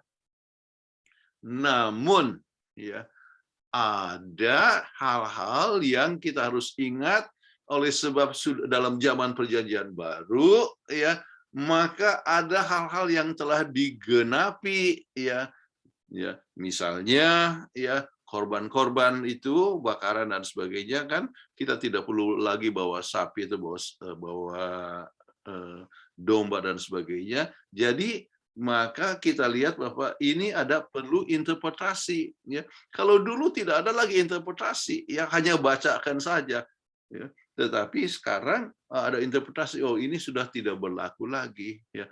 Nah, dalam kasus ini, ya, maka orang mulai membuat interpretasi. Oh, hari Minggu kan hari kebangkitan. Jadi kalau begitu tidak perlu kita kan tidak perlu lagi hari Sabat, kita rayakan kebangkitan. Jadi orang mulai membuat apa? Interpretasi. Kalau misalnya kita gunakan as it is, tidak ada yang berbakti hari Minggu, semuanya kan hari Sabat. Ya. Nah, kemudian interpretasi, oh baptisan itu kan lambang saja, ya. Kenapa harus selalu diselam? Jadi mulailah interpretasi. Jadi berbagai interpretasi, ya, yang menyebabkan berbagai macam perbedaan interpretasi. Makanya kita harus gunakan sola scriptura, Bible and Bible only, ya. Mudah-mudahan ini menjawab muridku si Iman. Oke, terima kasih Pendeta, puji Tuhan untuk jawabannya. Ya, Dokter Vivi boleh silakan Dokter Vivi, ya. Oke, terima kasih. Selamat sahabat Pak Pendeta. Saya ingin mau tanya mengenai patung, ya. Memang ya secara langsung mungkin hampir kita orang Advent nggak ada yang menyembah patung. Tetapi bagaimana kalau ada ukiran, apa itu dalam bentuk hewan atau unggas, ya, yang ada di rumah kita, apa kita boleh apa tidak? Karena kadang-kadang kan ya mungkin sebagai wanita ya melihat sesuatu yang menarik, ukiran-ukiran itu oke, kita beli, kita bawa, kita boleh pajang di rumah. Kira-kira itu gimana Pak Pendeta? Memang kita tidak menyembah itu ya, tapi bisa apa tidak? Itu aja. Terima kasih Pak Pendeta. Oh, tidak masalah, ya. Kalau misalnya untuk ukiran, untuk hiasan, ya, Ibu Peggy pernah ke rumah saya, ya, di situ ada gajah dari Sri Lanka, ya. Ada kerbau, ya, dari Zimbabwe, ada apa namanya, banyak sekali ukiran-ukiran di sini ya. Di dinding juga ada ukiran dari Bali.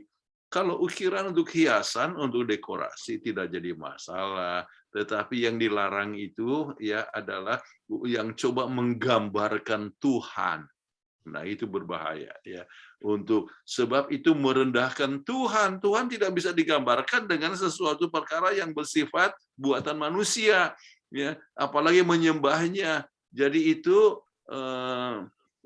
merendahkan akan moral Tuhan ya, dan sebetulnya yang disembah adalah diri sendiri, sebab diri sendirilah yang membuat ukiran itu. Jadi enggak masalah ya. Saya lihat ya ada banyak ukiran-ukiran di sana. Terima kasih Pak Pendeta. Iya, terima kasih.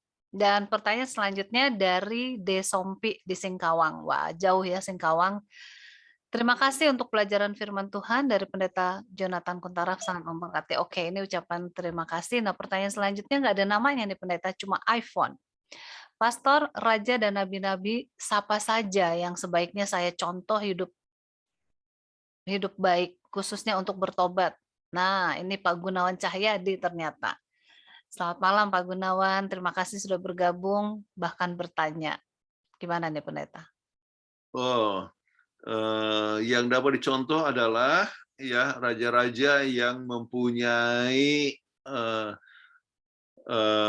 kebangunan rohani ya, misalnya ya Hizkia ya.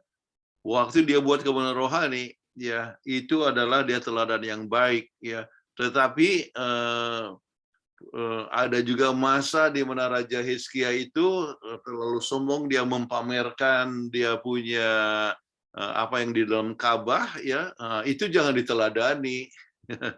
Jadi menyombongkan diri. Oke. Raja Jehoshafat ya. Jehoshafat itu ya berserah kepada Tuhan ya, kemudian luar biasa mengajar akan Alkitab ya, artinya hukum Allah ke mana-mana ya. Itu seorang raja. Tetapi jangan juga diikut teladannya pada saat dia berunding dengan Raja Ahab. Sampai ditemplak oleh Tuhan ya. Jadi walaupun ini raja ada kebaikannya tetapi ada kelemahannya. Jadi kelemahannya jangan diikuti, yaitu berkompromi dengan penyembah Baal ya, sampai ditemplak, tetapi pada akhir hidupnya apa yang terjadi? Jehoshafat luar biasa, dia berserah kepada Tuhan. Makanya dialah yang berkata di dalam 2 Tawarikh 20 ayat 20 yang katakan, percayalah kepada Tuhan ya, maka kamu akan berhasil. Percayalah kepada nabi-nabinya ya, maka kamu akan makmur dan sebagainya. Jadi raja-raja itu bagus yang menurut ya. Kalau nabi ya, katakan nabi-nabi ya, Nabi Yeremia, Nabi Yesaya ya, yang terbaik diteladani adalah Yesus Kristus, sebab mereka Yesus itu tidak pernah ada salahnya. Kalau Nabi Yunus ya, wah Yunus dia lari dari Tuhan ya, walaupun akhirnya dia kembali, dia pun ngomel-ngomel, dia rasa reputasinya lebih penting daripada jiwa-jiwa. Jadi kita lihat bahwa Nabi pun apa? Ada kelemahannya. Abraham bagus, sangat percaya, tapi jangan diikuti teladannya. Dia punya lebih dari satu istri. Ya. Tetapi kepercayaannya bisa kita bisa ikuti teladannya. Tetapi Saudara Gunawan Cahyadi, yang terbaik diturut ya adalah Yesus Kristus.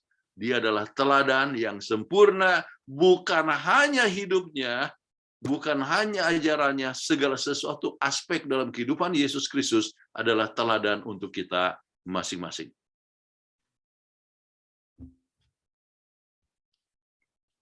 Ya, selanjutnya dari Andres Kalumata. Sejak raja-raja Israel dan Yehuda hampir semua jahat di mata Tuhan, apalagi umat-umatnya dan sampai saat ini, di mana perlindungan Tuhan serta malaikat-malaikatnya bagi umat-umatnya.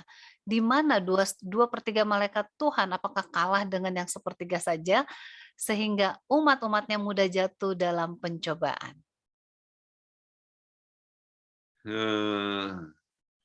di mana perlindungan Tuhan. Iya. Ya, ya, Tuhan lindungi, ya, selama kita atau orang Israel itu menurut.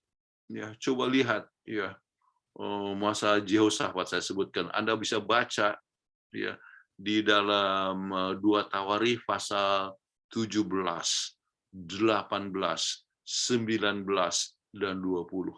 Ya. Jadi oleh waktu saat berunding dengan Ahab, ya, kemudian coba menyerang akan musuh, maka Ahab akhirnya meninggal. Mereka mundur, lari. Kenapa? Ya, oleh sebab ada satu kesalahan yang telah dibuat. Ya.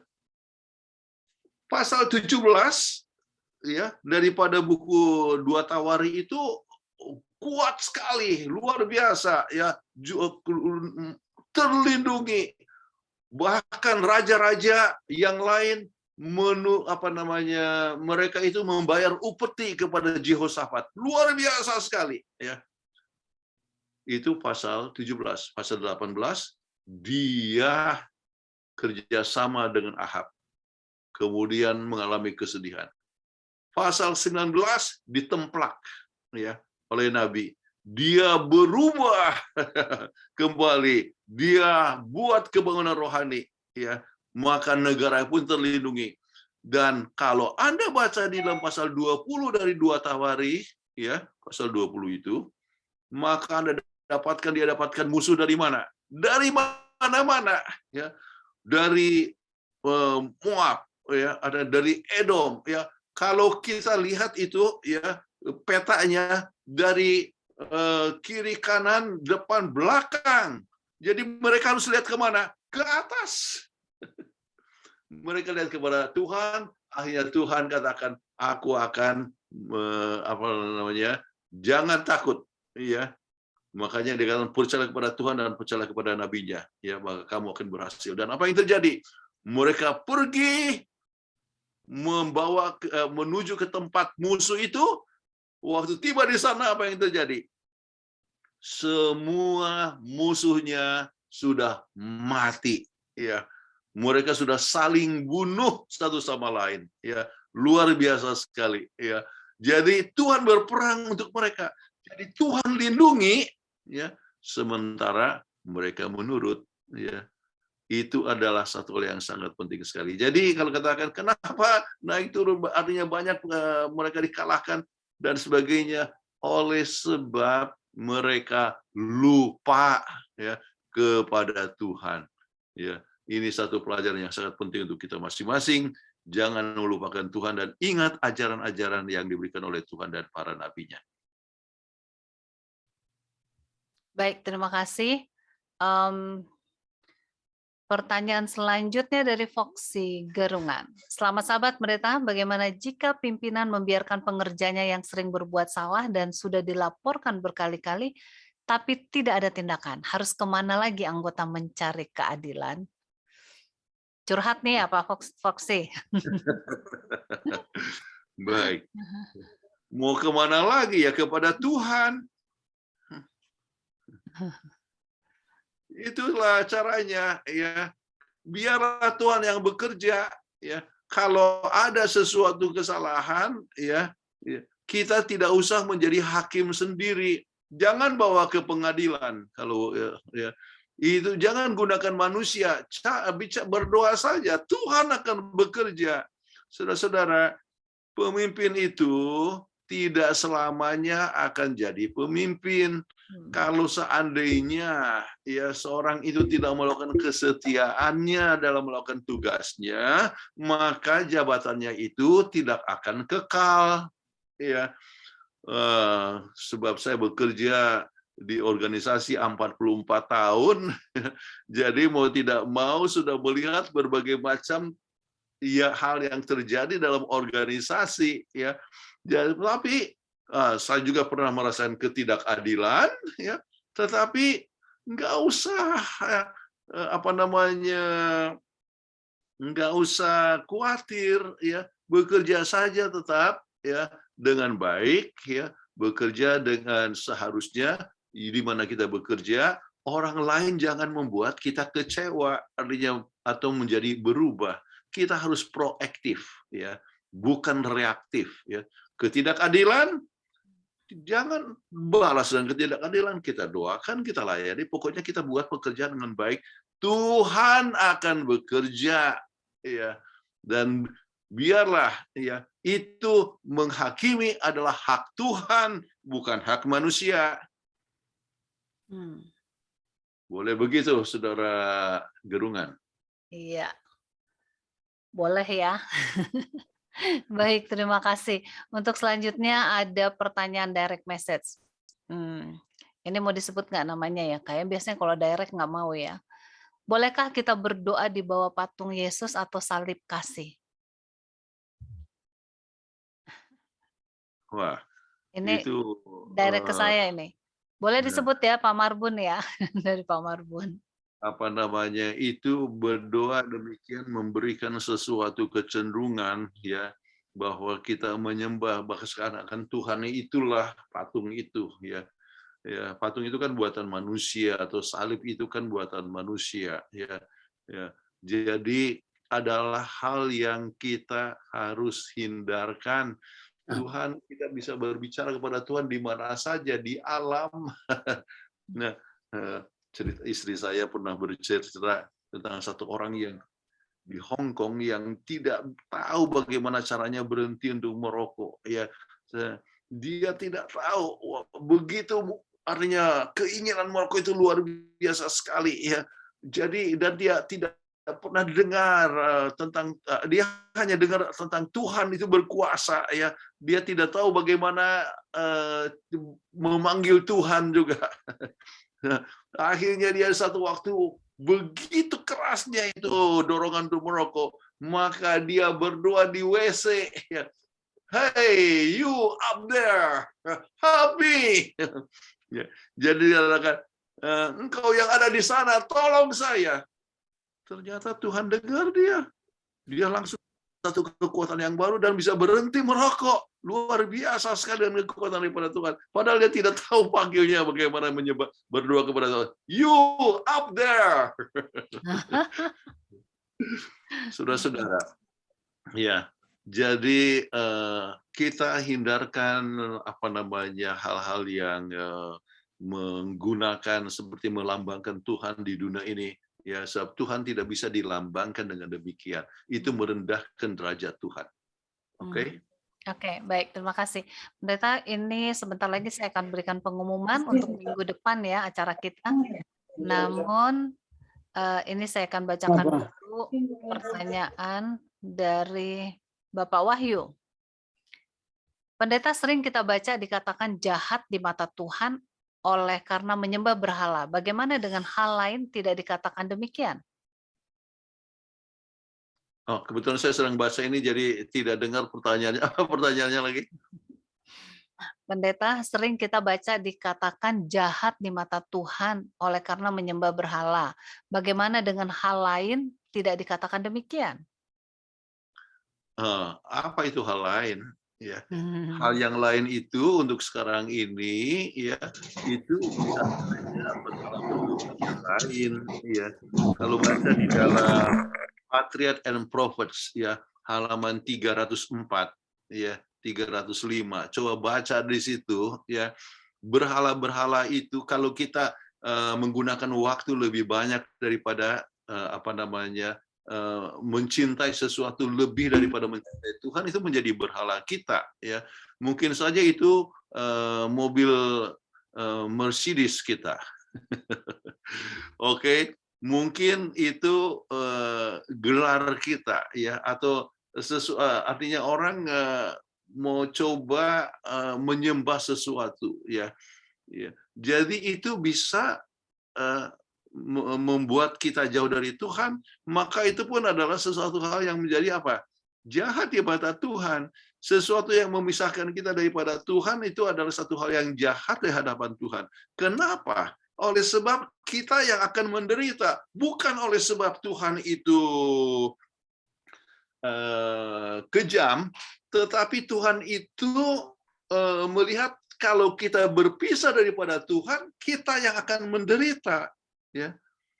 Kenapa berpisah daripada Tuhan? Kita akan senang kepada selera sendiri, ya kita punya nafsu akan berlipat ganda, kemudian kita akan buat apa saja sesuai dengan kemauan kita. Kalau jauh daripada Tuhan, maka kita akan buat pelanggaran. Ya. Sebab itu definisi dosa yang tepat adalah berpisah dari Tuhan. Itu berdosa. Kalau kita berpisah daripada Tuhan, maka kita akan mengalami dosa-dosa termasuk pelanggaran hukum. Pelanggaran hukum adalah ya akibat daripada berpisah dari Tuhan. Ya. Mudah-mudahan menolong kepada yang bertanya. Iya, terima kasih. Ibu Winnie Pesik. Ibu Winnie Pesik bertanya, mengapa pemimpin jemaat, gembala jemaat tidak seperti Raja Yosia, berani membuat reformasi, pembersihan, dan penghapusan hal-hal yang sudah nyata tidak selaras dengan firman Tuhan. Contohnya, pemilihan pegawai jemaat yang sudah sangat tidak sesuai dengan firman Tuhan, yang seharusnya berpuasa dan berdoa, tetapi justru sudah dibuat kelompok-kelompok dengan settingan masing-masing untuk mereka-mereka yang akan jadi pegawai jemaat. Wah, ini udah ada lobby-lobby ini katanya. Ini adalah satu hal yang sangat menyedihkan kalau itu terjadi, ya. Jadi untung Saudari Winnie tahu bahwa ini salah, ya. Jadi Winnie boleh menjadi teladan dan boleh mengingatkan kepada yang lain, ya. Dan paling sedikit ada satu yang berdoa, ya. Dan satu orang yang berdoa kemudian ditambah dengan anggota keluarga dan teman-teman yang lain dan sebagainya, suasana berdoa yang bisa merubah akan suasana, ya. Jadi dengan demikian, ya, maka pembaharuan bisa terjadi. Kalau katakan mengapa, ya, pendeta gembala jemaat ya tidak seperti Raja Yosia, ya, itu adalah kelemahan pribadi. Tetapi begini saya ingin katakan, kita pun jangan membuat satu generalisasi, ya. Gereja saya nggak ada begitu. Misalnya gereja saya di Maryland dulu nggak begitu, gereja saya di North Carolina ini tidak begitu. Kita semua saling mendukung, ya, dan sebagainya, ya. Saya juga bukan ketua, ya. Dan tapi ya selalu berkhotbah, ya. Minggu lalu khotbah, ya, diminta untuk khotbah. Tapi saya bukan ketua, ya, dan saya tidak sedang merasa senang oleh sebab tidak perlu harus khawatir, ya, tentang hal-hal yang berurusan dengan masalah sidang oleh sebab saya mempunyai kegiatan dan ministry, ya, dan sebagainya. Jadi kita tidak perlu harus memperdebatkan mengenai masalah jabatan, ya.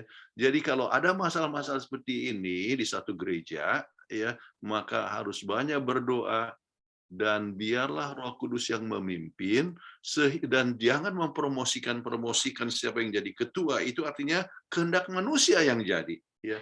Ya. Jadi harus kehendak Tuhan. Saya dengar akan ada pemilihan juga apakah di conference, ya, akan ada betul. Pemilihan, ya. Mulai hari Senin ini.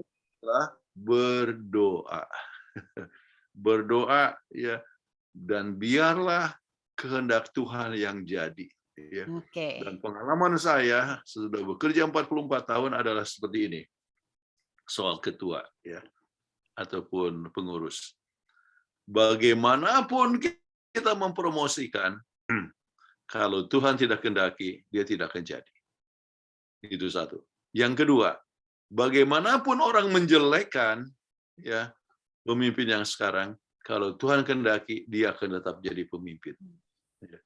Jadi biarlah Tuhan yang akan mengatur, ya, bukan kehendak manusia. Boleh begitu? Baik, terima kasih Pendeta. Ini satu pertanyaan lagi dari Bapak Gunawan. Dan setelah itu saya akan mengumumkan untuk Minggu depan kita akan rubah hari sehubungan hanya 1 kali ya. Tapi nanti ini dulu jawab pertanyaan. Karena waktunya udah lewat banyak nih pendeta. Ya. Iya, Pastor, kalau Advent tidak merayakan Natal atau enggan merayakannya, apakah tidak terkesan Advent masih menunggu Mesias seperti Yahudi dan tidak akui Yesus sebagai putra Allah secara formal? Mohon pencerahannya dengan jelas dan konkret, Pastor. Ini penjelasannya pasti panjang nih. Dan Pak Gunawan sudah ikuti acara di hari Minggu lalu ya. Waktunya sempit, tapi pendeta boleh berikan penjelasan. Saudara Gunawan bisa ikut, kalau tidak salah itu yang dikoordinasi oleh Kristi, apa OIM. OIM. Ya. OIM, apakah itu di bawah Oral Channel juga atau enggak? Bukan. Bukan ya? Bukan. Oke. Mereka anak-anak muda. Hari Selasa malam kami akan membahas tentang Natal dalam keluarga generasi now. Oke. Natal dalam generasi dalam keluarga generasi now. Oke. Kita akan bahas itu. Kemudian saya rasa Khotbah Hope Channel tanggal 19 ya. Saya akan berkhotbah di Hope Channel ya hari Sabat pagi ya dengan judul ya makna Natal. Ya. Jadi begini Saudara Gunawan Cahyadi. Kita bukannya tidak merayakan Natal. Kita mengundang orang selalu merayakan Natal kalau boleh setiap hari. Kenapa? Oleh sebab kita tidak tahu kapan Yesus lahir. Tanggal 25 secara tradisi ya itu disebut kelahiran Yesus, tapi Yesus tidak lahir pada waktu itu. Ya, justru itu adalah diambil dari hari lahir Dewa Mitra. Ya, kemudian bahkan dari gereja Ortodoks juga ya merayakannya tanggal 7 Januari. Ya. Jadi mungkin lahir antara tanggal-tanggal itu kita tidak tahu. Ya, tetapi perayaan Natal adalah yang benar adalah dengan mengundang Yesus hidup di hati kita setiap hari. Ya. Nah, jadi kalau kita mempunyai Yesus setiap hari, lahir di hati kita setiap hari, kita akan berubah. Oh ya, acara obsesi hati tanggal 27 Januari berjudul ya damai dalam keluarga. Nah, itu berhubungan dengan Natal. Kita punya keluarga harus damai, suami, istri, anak-anak dan sebagainya damai. Itulah perayaan yang kita harus rayakan dan itu bisa terjadi kalau Yesus ada di hati kita. Jadi kalau kesan orang kita menanti kedatangan Yesus ya artinya masih menunggu kedatangan Mesias, kesan orang ya nggak peduli kita ya. Nah, itu bukan orang bisa mempunyai kesan apa saja. Banyak yang kesan bahwa kita juga seperti orang Yahudi sebab kita pelihara hari Sabat ya. Itu kesan orang ya. Itu orang mempunyai aksi tetapi kita harus proaktif. Apa proaktif? Sabat sesuai dengan firman Tuhan. Oke. Yesus harus lahir di hidup kita ya. Jadi bukan hanya ke gereja, orang banyak ke gereja kan hanya setahun sekali atau sekali 2 tahun. Bukan, 2 kali setahun. Yaitu Natal dan Paskah atau Easter. Oke. Jadi banyak orang katakan demikian, kita harus ingat kepada Tuhan selalu. Jadi Tuhan harus lahir di hidup kita kapan? Setiap hari ya. Jadi kami ajarkan, marilah punya Natal. Ya, sebab Natal itu berasal dari bahasa Portugis, artinya kelahiran kan ya. Jadi biarlah kita undang Yesus lahir di hati kita setiap hari. Marilah punya Natal tiap hari. Amin. Amin. Pak Gunawan, nanti kalau mau mengikuti acara-acaranya Pendeta Kuntaraf, kami akan kirimkan posternya ya, infonya. Oke, terima kasih. Wah, ini ada lagi nih. waktunya, wow. Sudah lewat 23 menit. Iya, Pak Foxy, mohon maaf. Ini, Oke, oh dia, terakhir mungkin satu lagi terakhir. ini izin komentar aja katanya pendeta. Jadi dia izin komentar. Bagaimana kita mau respek kepada pemimpin jika sesuatu yang salah tetap bebas dilakukan oknum pengerja karena ada pembiaran. Bukankah itu bisa menjadi batu sandungan bagi banyak orang? Bagi saya harus ada tindakan yang konkret. Karena pembiaran seperti inilah salah satu penyebab yang membuat pekabaran Advent sudah lebih 170-an tahun belum mampu mempercepat kedatangan Tuhan Yesus. Iya. Jadi ini jawabnya adalah benar. Oh ya. Iya. Saya sependapat bahwa pemimpin menyebabkan suatu terhalangnya suatu pekerjaan.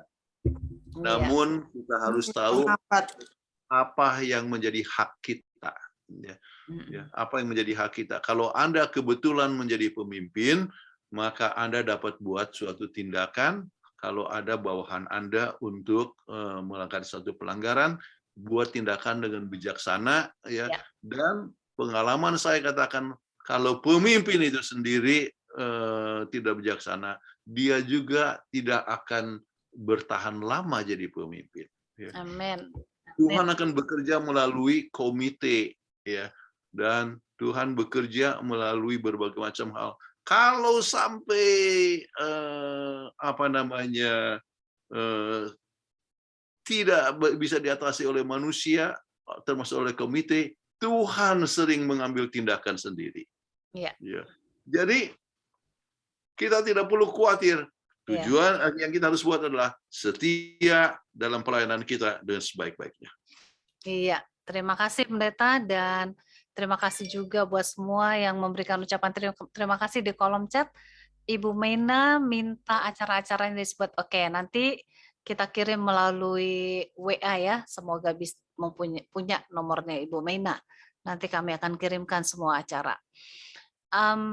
Kami akan memberikan pengumuman untuk minggu depan sehubungan dengan salah satu ada kegiatan.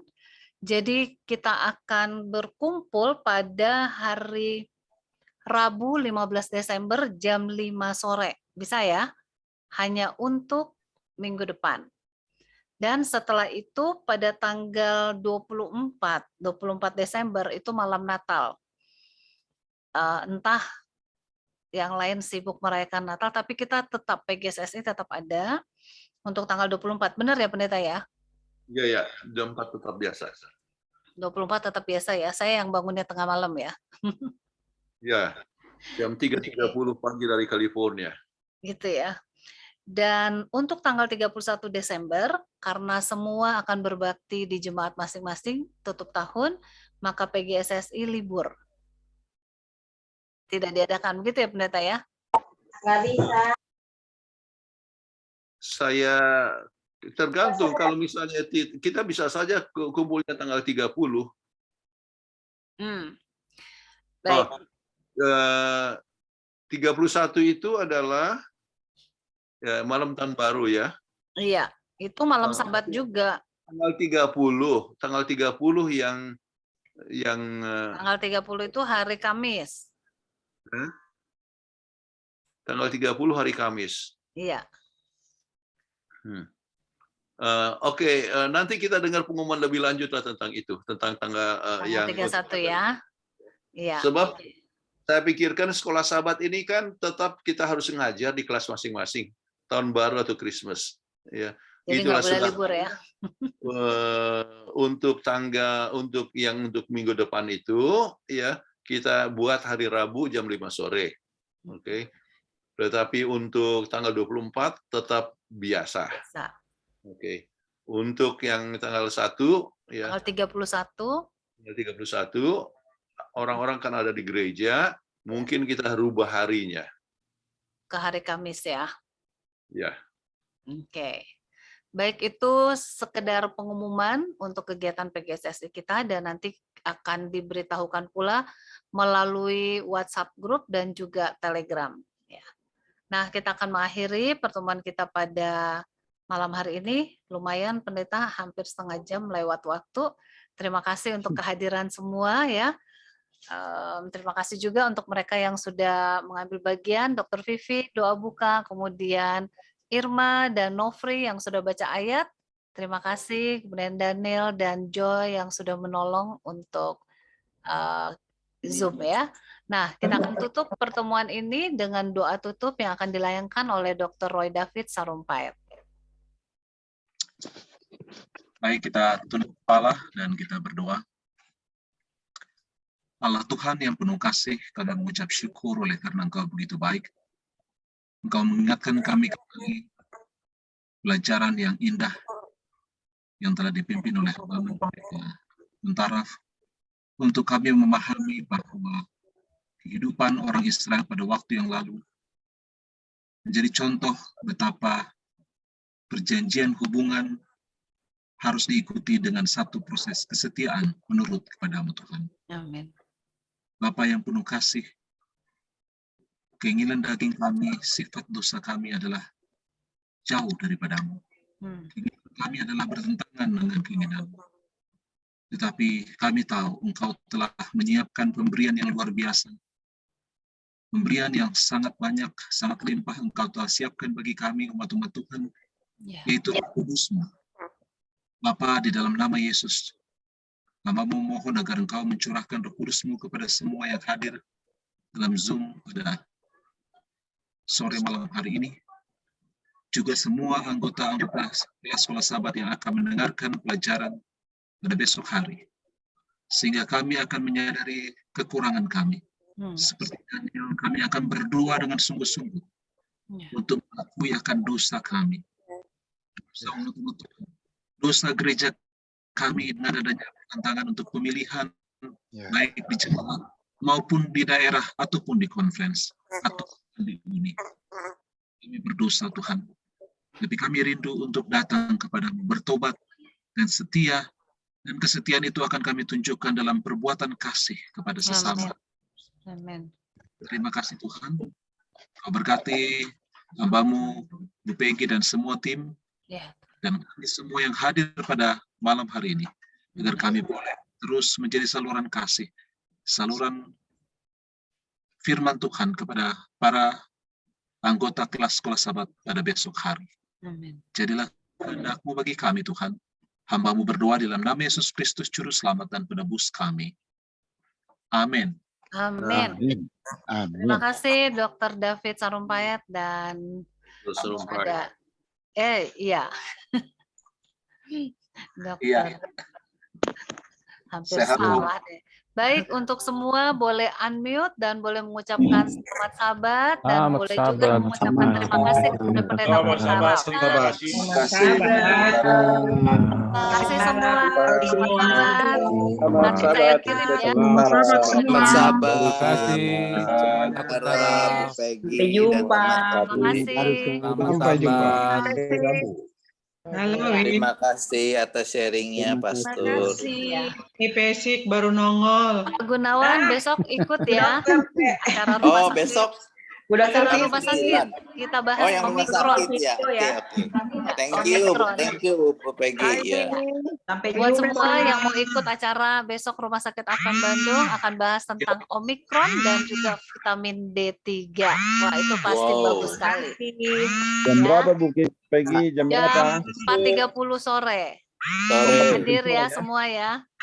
Nanti saya sebar ininya posternya. Iya, terima kasih Bu Peggy. Ya, malam ini saya akan sebar bahan dari pendeta Muntaraf ya. Ya, Link dong Mbak Peggy untuk sahabat besok. semuanya. Ya. Saya nggak kebagian. Oh iya. Linknya untuk Rumah Sakit Advent. Oh oke. Ada WA-nya mas saya ya, Bu Evi ya? Kemarin kan HP saya rusak, ini saya baru ganti, jadi nggak Oh ada oke. lost contact gitu loh. Oke. Kok bisa rusak Bu HP-nya? Kenapa Bu?